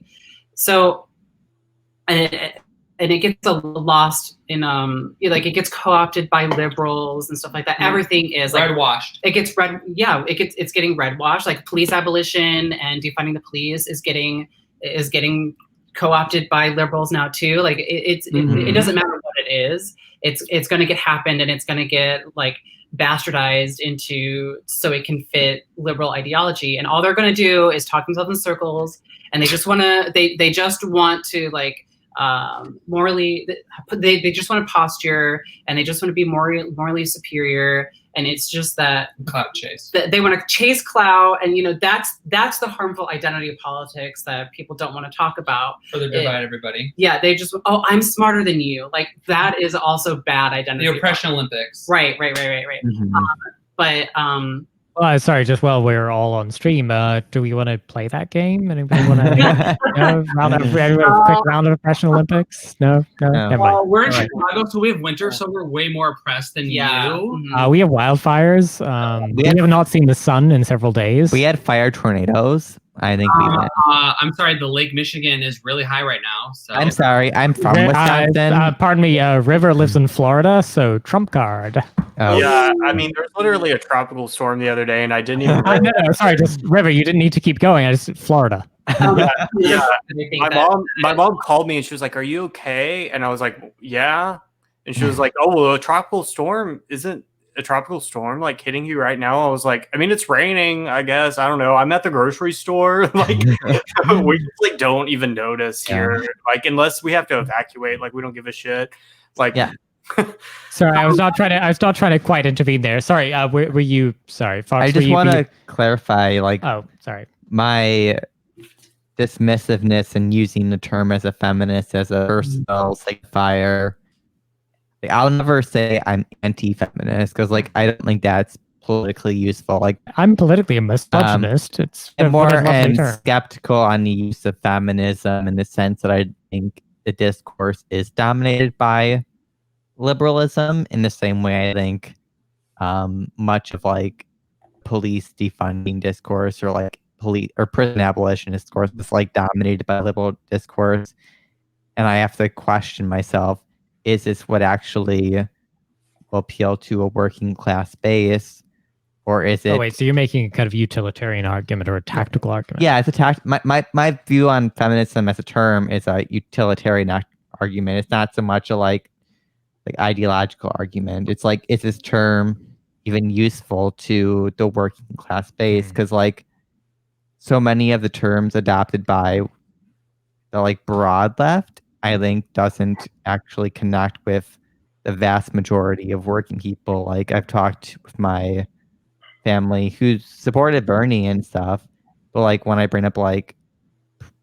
used to bring up like prison abolition or like police abolition, I think it really concerns them because for much of the working class, there isn't an ideological framework, and it just sounds like you're letting everyone off the leash of like serial killers and stuff like that. Like, oh, sure, yeah. But like, is what's important? It's like what's going to actually like matter to the working class base to bring them in to make them even like culpable to like Marxism. And Right, if it sounds like, oh, you just want to like if it sounds too much like anarchism, I think it'll scare them away. Well, Yeah, so, Wait, I'm sorry. Wait.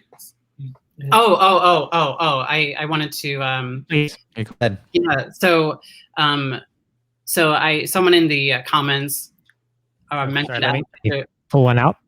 Which one? no, somebody mentioned Alexandra Kollontai, and I just think that she is also really great for talking about how gender and socialism and stuff like that. She's really great. Like her translated works are really important. I think everybody should read them. They're available on Marxists.org. So check that shit out. And another really, really great book about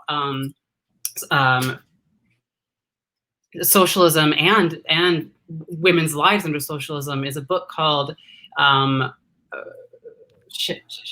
Something in the Witch? on the Road, or Judy Wu Tzu Chen is the author. Revolutions on the Road. She and a bunch of other professors travel through a bunch of communist countries in Eastern Asia, and they stop through North Korea, and they talk about how life is better for women in North Korea. They kind of go into how the left in the Western world orientalize socialist countries in East Asia, which is another topic, but something that Judy Wu Chen talks about in her book is she, like in North Korea, the socialist society built infrastructure so that women could take care of their families. There's schools like on the, like there's like kindergartens in the factories where people work, and then they take their kids home and they have food like prepared for them in kitchens so that they can just pick up their kids, pick up their food, and go home. And Alexandra Kollontai also talks about these things, about how the Soviet society is much better for women because it's easier for them to escape domestic violence. And so so I'm going to go back to my original thought that like women have opinions, and if you're not like, women hold up half the sky. Liberals love saying that shit, but that's literally from Mao Zedong. Mao said that. Well, so let me finish that thought, and you can agree or disagree. Only to say that I depart from Sam on this one, where I still identify as a male feminist, and I don't do sex crimes against women, for the record, because I know that is the connotation of that these days. But I'm 2K for that. But no, I'm going to say that I think within the broad term of feminist hides two concepts. One is exactly what you identify, which is say women have opinions, and given what we know about how society is structured, it is important that we, God, I'm going to say the fucking words and I don't want to say it. Just say it. Leave space or hold space. Yeah, see, I'm gonna blowing my brains out here, but like yeah, thank you, but no, you understand what I mean, right? Where it would feel important in certain spaces to say, you know what, I'm gonna actually take an extra minute and maybe wait for a woman to make a point, because in many contexts that might be important, and simply that recognition is not woo woo. There's nothing. I'm not doing vulgar identity there. I'm simply saying like, or fuck it, I'm gonna go full nerd here. I'm gonna say, statistically, we have heard from 67.3% men and 33.3% women. Like, it's like it just you not hear women's opinions as often in certain and I'm not going to use certain spaces because I fucking hate it. In certain contexts. There you go. Yeah. So that though there's a vulgar interpretation of feminism that could simply mean that you are a person who think that's important. The other point I would make would to say that there are more feminists in heaven and earth than are dreamed of in your philosophy, and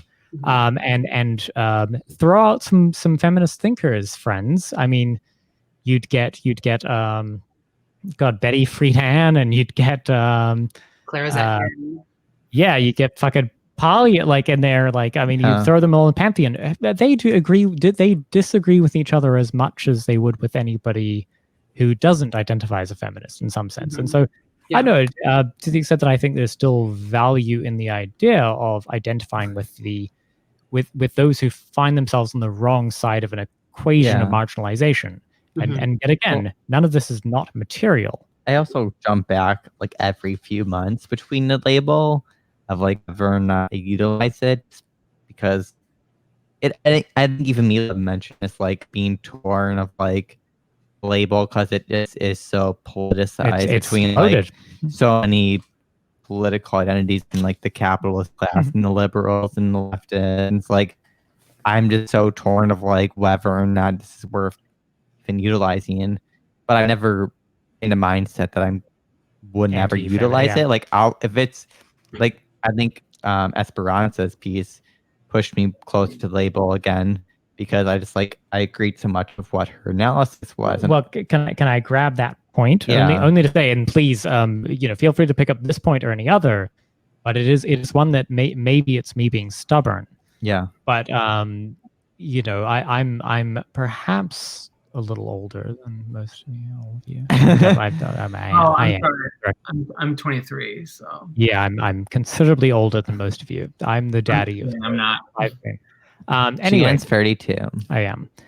So the point being, I have not given up the fight on various terms. Maybe I'm just a stickler, but one of them would be to say that I've not given up feminism.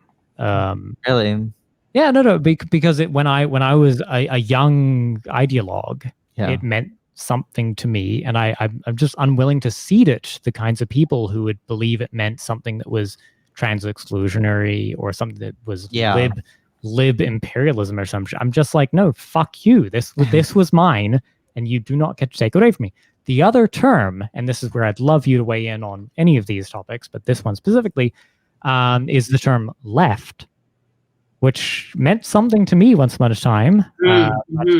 But there are many people who are either burning out on it because they feel like they're getting vampire castled out of it, or they feel like it doesn't describe them anymore, or they think it describes a kind of liberal co-optation. And I'm like, fuck you, it's still me. Yeah, I won't do that. Yeah. So here's what I'll say to that. I liberals called, like, okay, hold on. So let's finish up this feminism thing. And then we'll get back to the term left, because that's a really great question and something I've thought a lot about as well. There are one of the first things we learn in gender studies is there are many different types of feminisms. And unfortunately, the ones that we get a lot in our classes are like either hardcore anarchists or just like liberals who want to make capitalism easier for people to live under. And 50% women on corporate boards. right. Imperialist feminism is 50% of cops, like are hire more women prison guards. Right. Or all they'll talk about are like Disney movies and like that's Disney feminists. Yeah, Disney feminists, and what a nightmare. Really, truly, and it is really frustrating because at the end of the day, they want to make life better for themselves, and I don't know. I also have my qualms with with feminism and like Tumblr feminists who haven't read anything. Right. you know, like the Lena Dunhams of the world. Yeah, right. Right. All they do are have opinions. Stan a queen, right? Right. Yeah. Yes. And it's Kamala Harris, yeah. Feminist hero, yeah. Yeah, and that gets Anyway, so like the term left, I have gone back and forth between, you know, I'll use them all interchangeably. I'm a leftist, I'm a socialist, I'm a communist, I'm a feminist, I'm queer, queer theory. You're in my club. Then. Right. And I think it's useful to kind of like switch that up, because like communism and socialism, that scares people. But like a lot of anarchists at demonstrations that I go to, they'll use the we must love and protect each other, we have nothing to lose but our chains, a Sada Shakur quote. But she's literally quoting Marx. They all quote. You quote shit from communists. Right. You have nothing to lose but your chains. Yes, very specifically. Yeah. It's literally Karl Marx. So again, and also let's remind the people, our dear listeners and viewers. I mean, Asada Shakur's politics are not liberal or anarchist. Yes, right. Somebody in the chat said that there's no like good modern like feminists. That's wrong, because you like Asada Shakur is alive, Angela Davis is alive, like Helen Keller lived until the 60s, like, and I'm right here. I just told you. Literally, right. And there's lots of really great Marxist like queer theory out there, or even queer theory that like kind of toes the lines, that like, heavily critique capitalism. Like John D'Amelio is great. Well, I just to interrupt you again, I'm so sorry. But yeah, Sam just gave an aside, which is to say, I mean, Esperanza is one of the sharpest Marxist analysts I've ever met. Holy shit! And she identifies as a feminist. Yeah. So holy shit! If you want to know if you are, say, a man in this world who's a Marxist, you want to know what to think about feminism. Holy shit! Just go to Esperanza. Like go read her. Why enter to like every single person I knew. Everyone read this. It's so good. It's like it's very like that's the sharp, like, holy shit. You will cut yourself on the intellect and the dialectics. Right. You know, do beware and get your shots first. Yeah. Also, Abby Martin does such great work. I love her.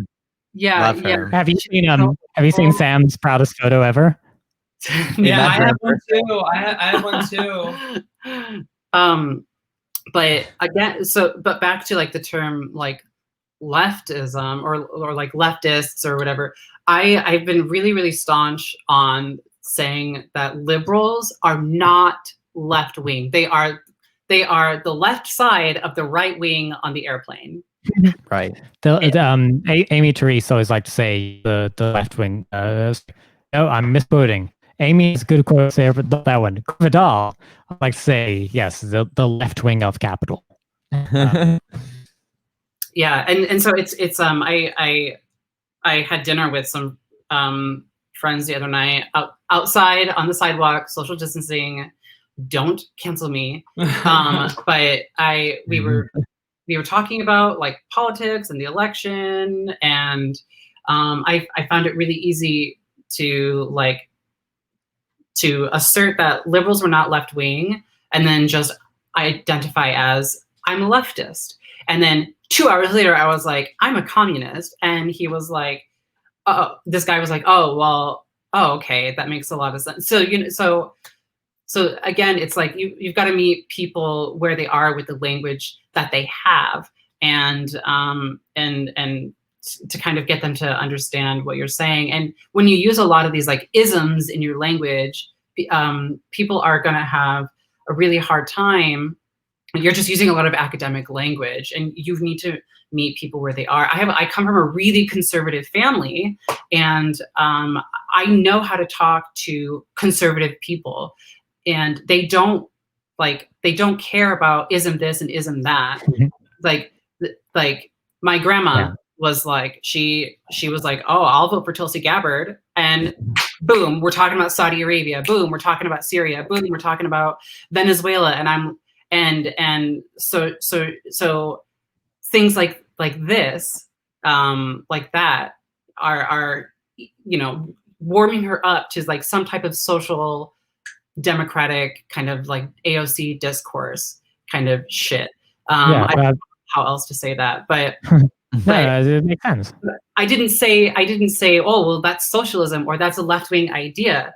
I took that opportunity to talk about anti-imperialism, and she listened to me and she understood what I was saying. So I have a very good friend who is a very prolific contributor to Marxist.org, does a lot of the grunt work of marking that shit up. And he once gave me a piece of advice, which has stuck deep in my soul, which was the best way to be a tanky is to seem extremely fucking normie. Yeah. I quote him exactly here today. River, you are a little bit of a chameleon. You are not, you are a very sincere Marxist, but you sort of do some like thoughting and thirst trapping, and you're pretty good at pretending to be normie. What do you think about this leftist label? You're muted, babe.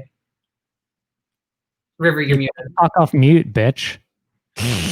God damn it. Yeah, sorry, fuck, I said no gender slurs. My bad. I was going to I did it. I was going to take a piss, so I muted it because my bathroom's really close here and I didn't want to hear people. Yeah. Anyway, but I don't know. I feel like I am.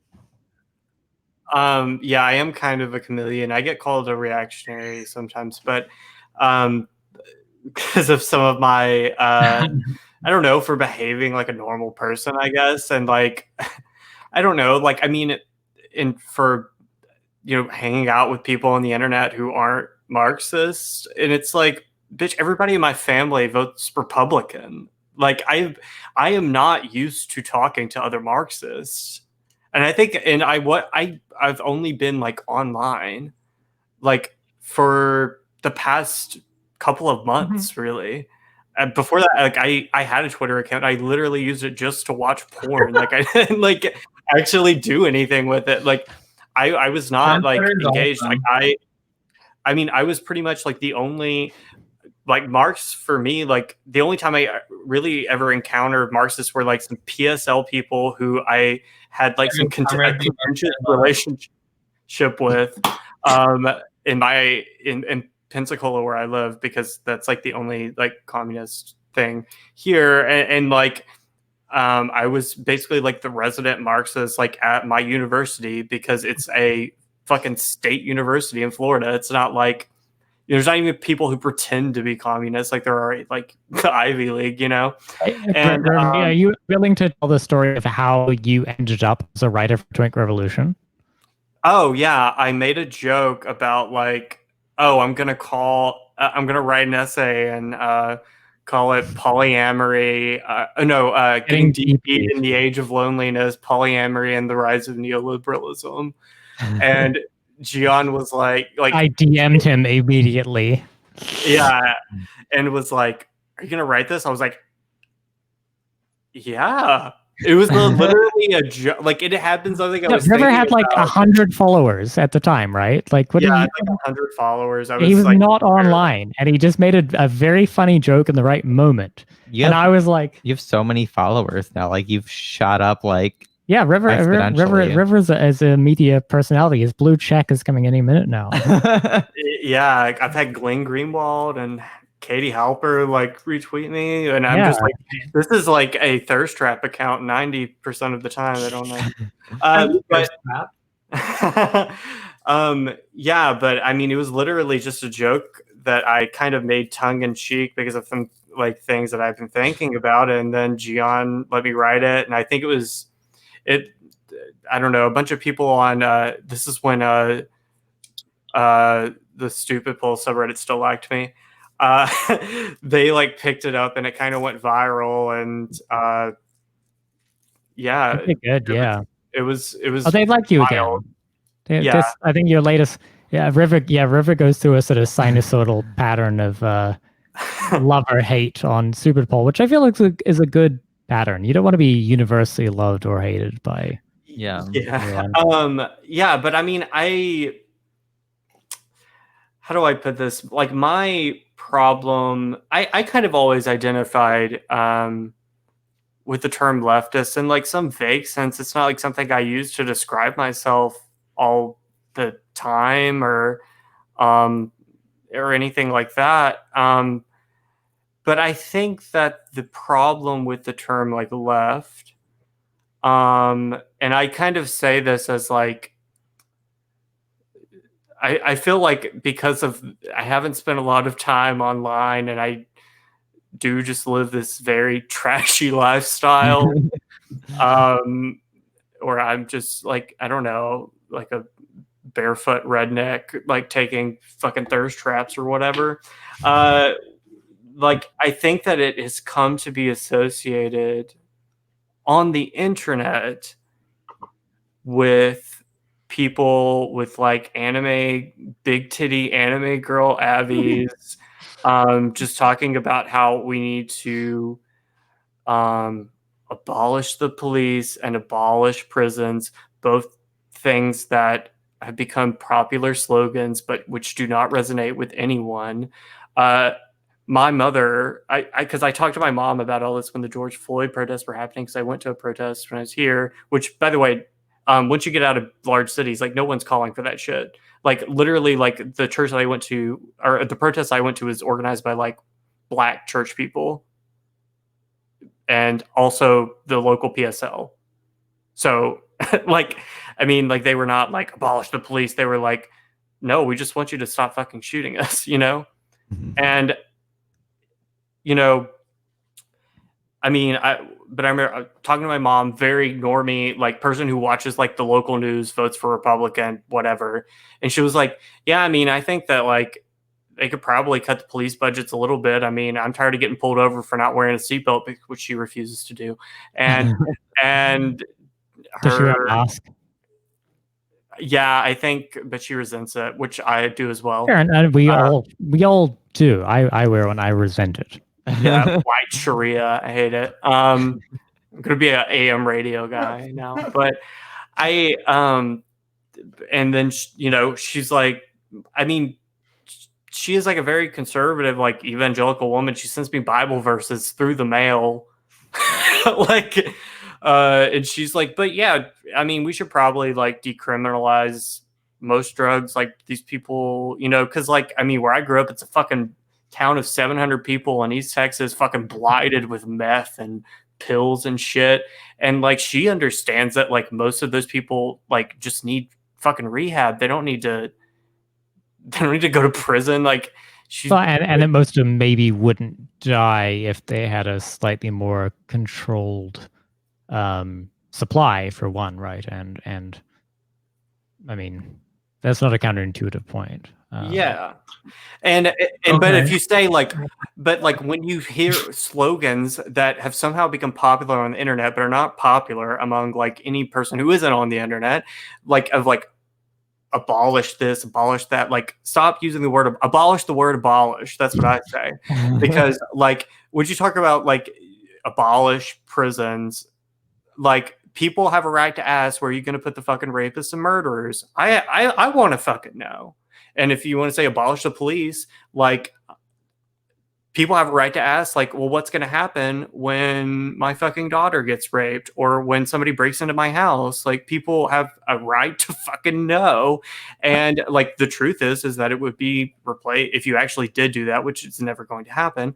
But if you did do that, it would just be replaced by private security firms, and rich people would have access to that and poor people would not. So, River, I better break in here. Ready? Just because I happen to know we might have dissenting opinions, but first, narcissism on my part, because I was addressed by name. So come on, you got to give me this, and then I feel like. Let me finish my thought before we go to. Sorry, finish your thought. Okay, but you know, I think that when I think about people, even that I've met online, like, and just because I've always wanted to say this, like my friend Jack, the perfume nationalist, you know, just like these, you know, trolls, like these, you know, people who are Republican, say they're Republicans or like vote for Trump or whatever, they're not fucking conservatives. Like, these are not like Koch funded conservatives. Like, these people agree with me in almost fucking everything. They just hate the aesthetic, the aesthetic criminality of the cultural left. And they hate the fact that people are telling them what to do and like policing their language and all of that, because that is the only type of politics that you can do on Twitter, is just policing people's fucking language and yelling at people and being a killjoy. And so like that is the only politics that breaks through from the left online. And I'm so reminded the Freddie DeBoer World of Cops essay. Right. Have you seen that one? I haven't seen it, but yeah, so I just think that, and then like once you get outside of people who are online, like the term left probably in the minds of most people probably just means anybody to the left of the Democratic Party, which could mean anything. It could mean culturally left, that could mean economically left, like whatever. So like, I don't know, like I don't really engage all that much in like the post-left sort of discourse, because I think it's just such, and like I understand the point that some people are trying to make, that I do think that too much emphasis has been put on cultural issues. I will just say that. But I think that it is not because like most people in this country are genuinely hate Black people or gay people or trans people. It's just that the sort of, you're not like, all of this is being like cast down from above, and it's all channeled through like HR and like people yelling at you on the internet, and like just like people in positions of authority, or people trying to humiliate you or whatever. And it's not coming from like a place of talking one-on-one with someone and being like, hey, this is privately, hey, like this is why what you said was kind of offensive, or like let me explain, like that kind of hurts my feelings, like whatever. Because if you actually talk to people like that, like they will actually change their behavior. Most people don't want to be mean and nasty. Let me cut it a second, because I think Eric, you got to peace out. You're muted. Yeah. Eric, where do people find you? We've loved having you.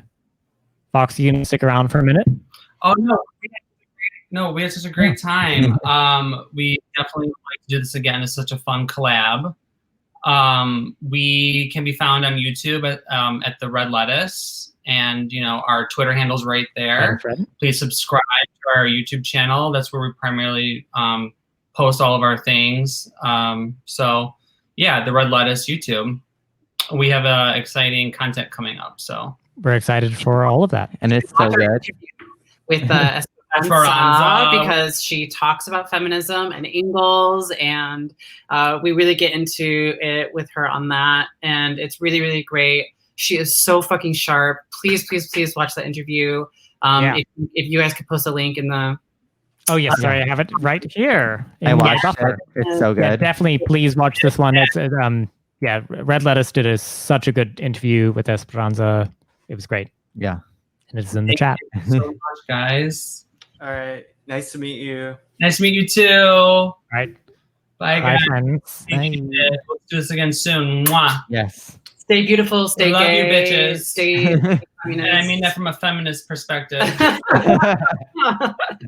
Marxist feminist perspective, okay? Yeah, perfect. Not the fearless kind, the Marxist one. Right. Love it. All right. Good night. Night. Bye. Well, I can finally answer the charge. How do you say your name? Finally, good God. It's just the boys. No, what a fun group. So yes, my name is mispronounced frequently, and you have to remember, I've had many years of being anglicized in eccentric ways. I feel the need to recount the story of a gym teacher in about 8th grade or something, who called me Gain for many years. And so Gian is not, it's not even really my real name, just to be clear. But well, so no, I'm not just saying pronunciation wise. I mean, so it is John. It's John. John. It's one syllable. That's John. the trick. GI in Italian is a diphthong. So it's basically a JAN. It's like John. But like it's like John as in JON, like John Benet Ramsey. And it's always combined with other things like Giancarlo, Gianfranco, Gianpaolo. That's like the kind of the thing. So anyway, I tend to go by John. If you are familiar with the dead fashion gay designer Gianni Versace, that is actually Gianni Versace. It's fewer syllables than you were expecting, and that is Johnny. In the same way that John is John in a sort of like JON kind of way. So anyway, John is actually John Benet Ramsey. This is where I ended up. Yeah, it's 2020. You can't say otherwise. So the math checks out, even my age. Anyway, so but keep in mind, I've put up with being anglicized in many different ways in different continents for a long time. So Gian is a very common pronunciation, which I'm fine with, because a lot of people hear John, and I'm not a John. Yeah. So anyway, so Gian, Gain. If you're my 8th grade PE teacher, whatever. I don't give a shit. Like call me stupid bitch face. I really don't care. Yeah. When I was in Uruguay, my name was like Hispanicized, but I just like never corrected anyone because I thought it was Ribar.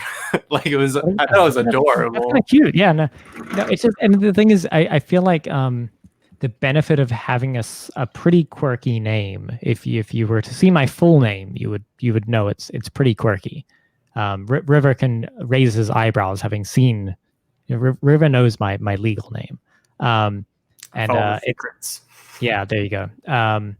But it's yeah, it's kind of quirky. And the thing is, the benefit of having a quirky name is you come to regard it as charming, not as violence when people mispronounce it in novel ways.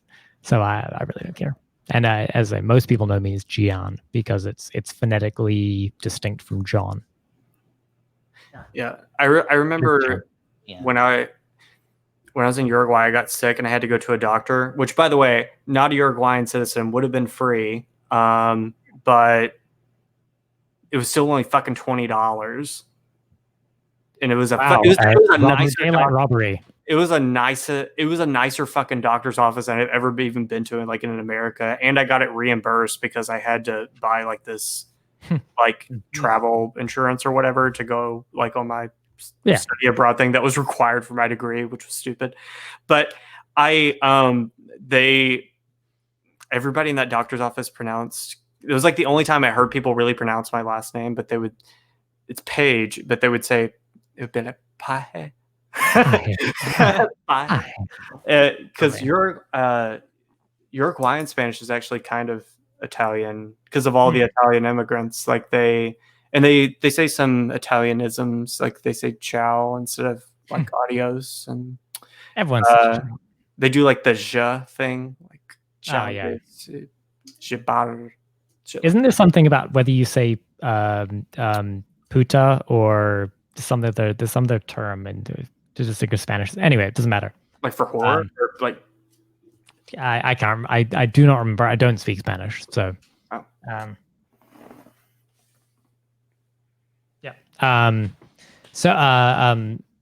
There's one more question I wanted to answer in here, and then we'll probably wind down at like the 4-hour mark. So you got 15 minutes to like enjoy the Twink Rev boys. River's rocking his merch. So there's a question here I wanted to wade in on, which is what the fuck is up with the stupid poll crowd? I know. I don't know. Like It's been a rocky marriage Well, between me and Stupid Pole. Well, yeah, for your writing specifically, but so I have a hypothesis, and let me advance it, and you can see if you agree. Which is to say, I was a part of the new atheist movement in about 2002 through 2005, which was a time when the George Bush was in power. There was a lot of weird evangelical movements on the rise. It all felt very scary. If you were a non-believer or a gay or otherwise sort of not quite conforming to a certain vision of evangelical reality, it was a weird and scary time to be politically aware. I regards and so the problem is at the time the new atheists acted as a very vocal counterbalance to an actual live debate that was going on, which was America should be a legitimate Christian evangelical theocracy, or we should live up to the promise, the liberal promises of the wall of separation, like all that shit, right? Like we should. But there was a live debate going on. There was the actual conflict was happening. The problem is, everyone got very sick of the evangelical revival. Obama came along and it became inconvenient to ask about his religious credentials. And so the new atheists, as it were, they won. They won the fucking argument. And all the evangelicals, yes, sure, they're still there, but they're just kind of irrelevant. And nobody gives a shit. And they can't mobilize the same kind of credibility, like widespread credibility they once could. And yes, there's going to be local flare-ups. So sorry, to finish the point, which is to say, I think the Stupid Pole crowd were a formation that were arguing against a very real exercise of power that is now over. You cannot marshal that specific kind of ID poll power that Stupid Pole was an antipode of anymore. And so now but the problem is what we've done retroactively is to forget that the new atheists were arguing with people who sounded much fucking worse. And we all like to go, oh my God, it's so cringe. They're so cringe. Oh my God, they're talking about atheism. Being an atheist, that's cringe. Oh, you have the God delusion in your shelf. Oh my God, cringe. And so people are doing the same thing, Stupid Pole. And in fairness, it kind of is. But you have to remember there was a live debate going on that you were not party to. And so you're only hearing half a conversation of the victors. Yeah. And I was raised on the other half of that debate. So I think I have kind of a unique perspective on this because like my parents or my mom and my stepdad, after my mom got like teenage pregnant and shit, like she became like evangelical. As the Lord intended. Yeah. Or went back rather. Her dad was a pastor. But she and I was raised like in a very evangelical sort of household. And I mean, they fed off that debate just as much as like it was like it's sort of like the kill all normies sort of thing where it's like the two sides feed each other, and like when one of them falls, like what happens? Like so you're kind of seeing like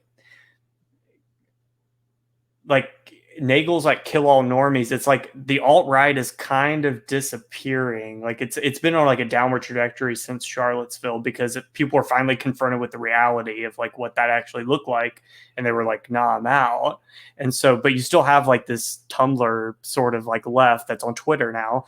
And so it's like, well, what do you do with that? And I think that the sort of new atheists are kind of in the same boat, like, and people do forget that like it was that these people have a lot of cultural power, and they still do. Like if you look at Israel policy in the United States, like that is not, I mean, to a certain extent it's being pushed by like, you know, the Israeli government for one, but also like, you know, wealthy Jewish billionaires. I mean, right. Is that now and they call you an anti-Semite, but like that's fucking true. Like Sheldon Adelson, or you know, like I mean, like there are like wealthy Jewish people who are pushing that, but I don't even think it's mostly them. I think it's because like they have a lot, like, I mean, you can have a billionaire on your side or whatever, but like you still have to get votes, and like half of Jewish people in this country like don't care about Israel or like think it's kind of fucked up. And they're 4% of the population, and most of them, you know, live in solidly blue states, with the exception of Florida, which is mostly like older Jewish retirees, which is why Israel politics kind of matter here. But the evangelical right is very invested in Israel. My grandpa, who's a Baptist pastor, just went to Israel like a year ago. Like they're deeply invested. And so people would be kind of remiss to believe that like these people have gone away. There's still a sort of part of the Republican base, and they still get what they want. Because it's one of the few things that they care about.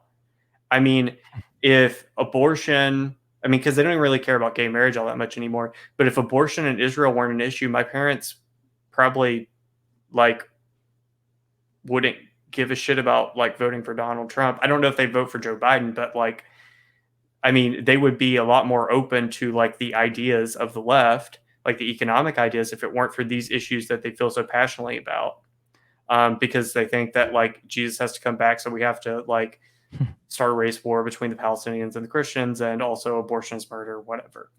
But yeah, I mean, like the evangelical right is still like an important part in politics, and I can't like hate those people, because I mean I did for a while. I went through a new atheist phase myself.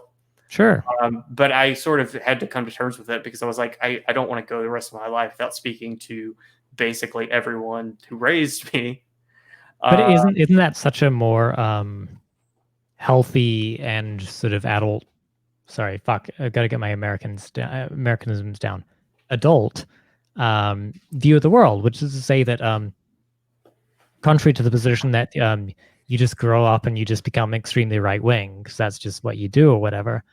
Instead, the adult position, I say, you know what, I can just sort of accept you as you are. Like you are still a person to me, and the interpersonal relationship is more important to me than political identifications or whatever. Yeah, exactly. Like, I mean, I don't know, like this whole, you know, there was like a tweet not too long ago where somebody was like, normalize like breaking ties with your family for like, I don't know, having bad politics or something. And I was like, like I would have like one cousin that I talk to or something, like, and kind of my brother, I guess, because he's like on the road to trad capdom, but like, and like he's like a Christian socialist, but it's, I don't know, like it's insane the way these people think. But like, to get back to what you originally said, like, I mean, it's not like cringe to be an atheist, but I do think that there is, in the same way that there is and it's a very specific subculture that I didn't quite get into when I was writing the piece that I wrote about religion for Twinkrev, when I was I wrote about the Life After Secret community and like how they had sort of developed into identity politics. What I didn't write about, because I knew that the guy that I interviewed was going to read it, and like he's kind of a friend of mine, and I didn't want to like offend him, but they're just more my normie shit coming. I just don't want to upset people that I know, but like there is in the same way that there's like race reduction or reductionism or class reductionism, which people like to throw that term around a lot. I don't know if it even exists or not, but there's also like a weird subcultural sort of like religious reductionism that sort of started in the new atheist movement and is kind of been co-opted by this like ex-Christian, mostly ex-evangelical, but like ex-Christian movement, where they sort of like seem to devolve like all social ills and social problems down to religion. And it's just like, oh, if just everybody was an atheist, all of like, you know, racism and sexism and homophobia and you know, whatever. They don't really usually talk about poverty and stuff, except for like to point out like the hypocrisy in some evangelical circles. But like they will say like, oh, things like racism and transphobia and homophobia like will all go away, and it's just really kind of silly. But they can sort of back it up in the same way that the people who, you know, involve in the sort of like class-free analysis of like racial politics do, with just sort of like anecdotal things, or be like, oh, well, you know, religion was used to justify slavery in some cases, which is like true. Like they quoted like slaves to be loyal to your masters and stuff, which is in the Bible, because it was a religious society and like that was useful. But like on the flip side of that, the people like the Quakers and shit were also using the Bible to like fight against slavery. So it's like a double-edged sword. You can't really do that. But I think that's kind of where I see like the new atheist movement has sort of ended up. And it's also, and it's sort of merged with identity politics, like this identity as like an ex-Christian or ex-evangelical in a really strange sort of way that I don't think anybody who saw like the very sort of libertarian seeming like new atheist movement would have saw coming. All right. So we are approaching 4 hours, which is just a Joe Rogan amount of podcasting. That is a fascinating point, and I would love to explore it more. We'll have to do another, which we will. We'll keep doing this sort of thing. Yeah. But in the meantime, just wanted to wrap up with some plugs. We're wrapping up here, friends. We'll move over to YouTube. You know, that's where you do your 4-hour live streams.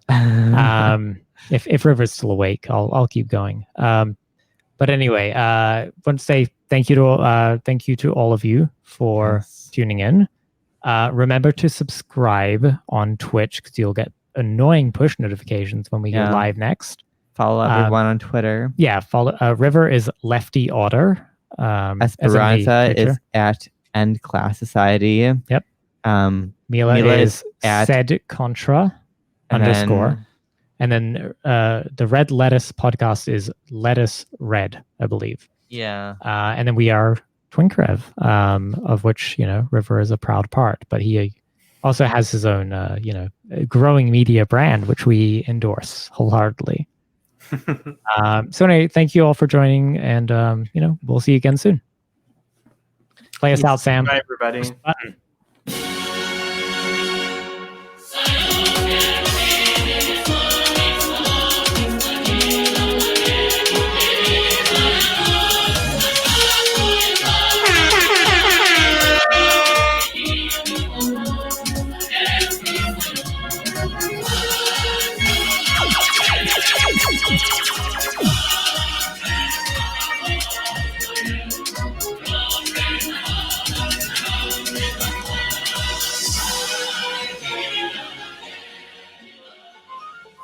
Bye.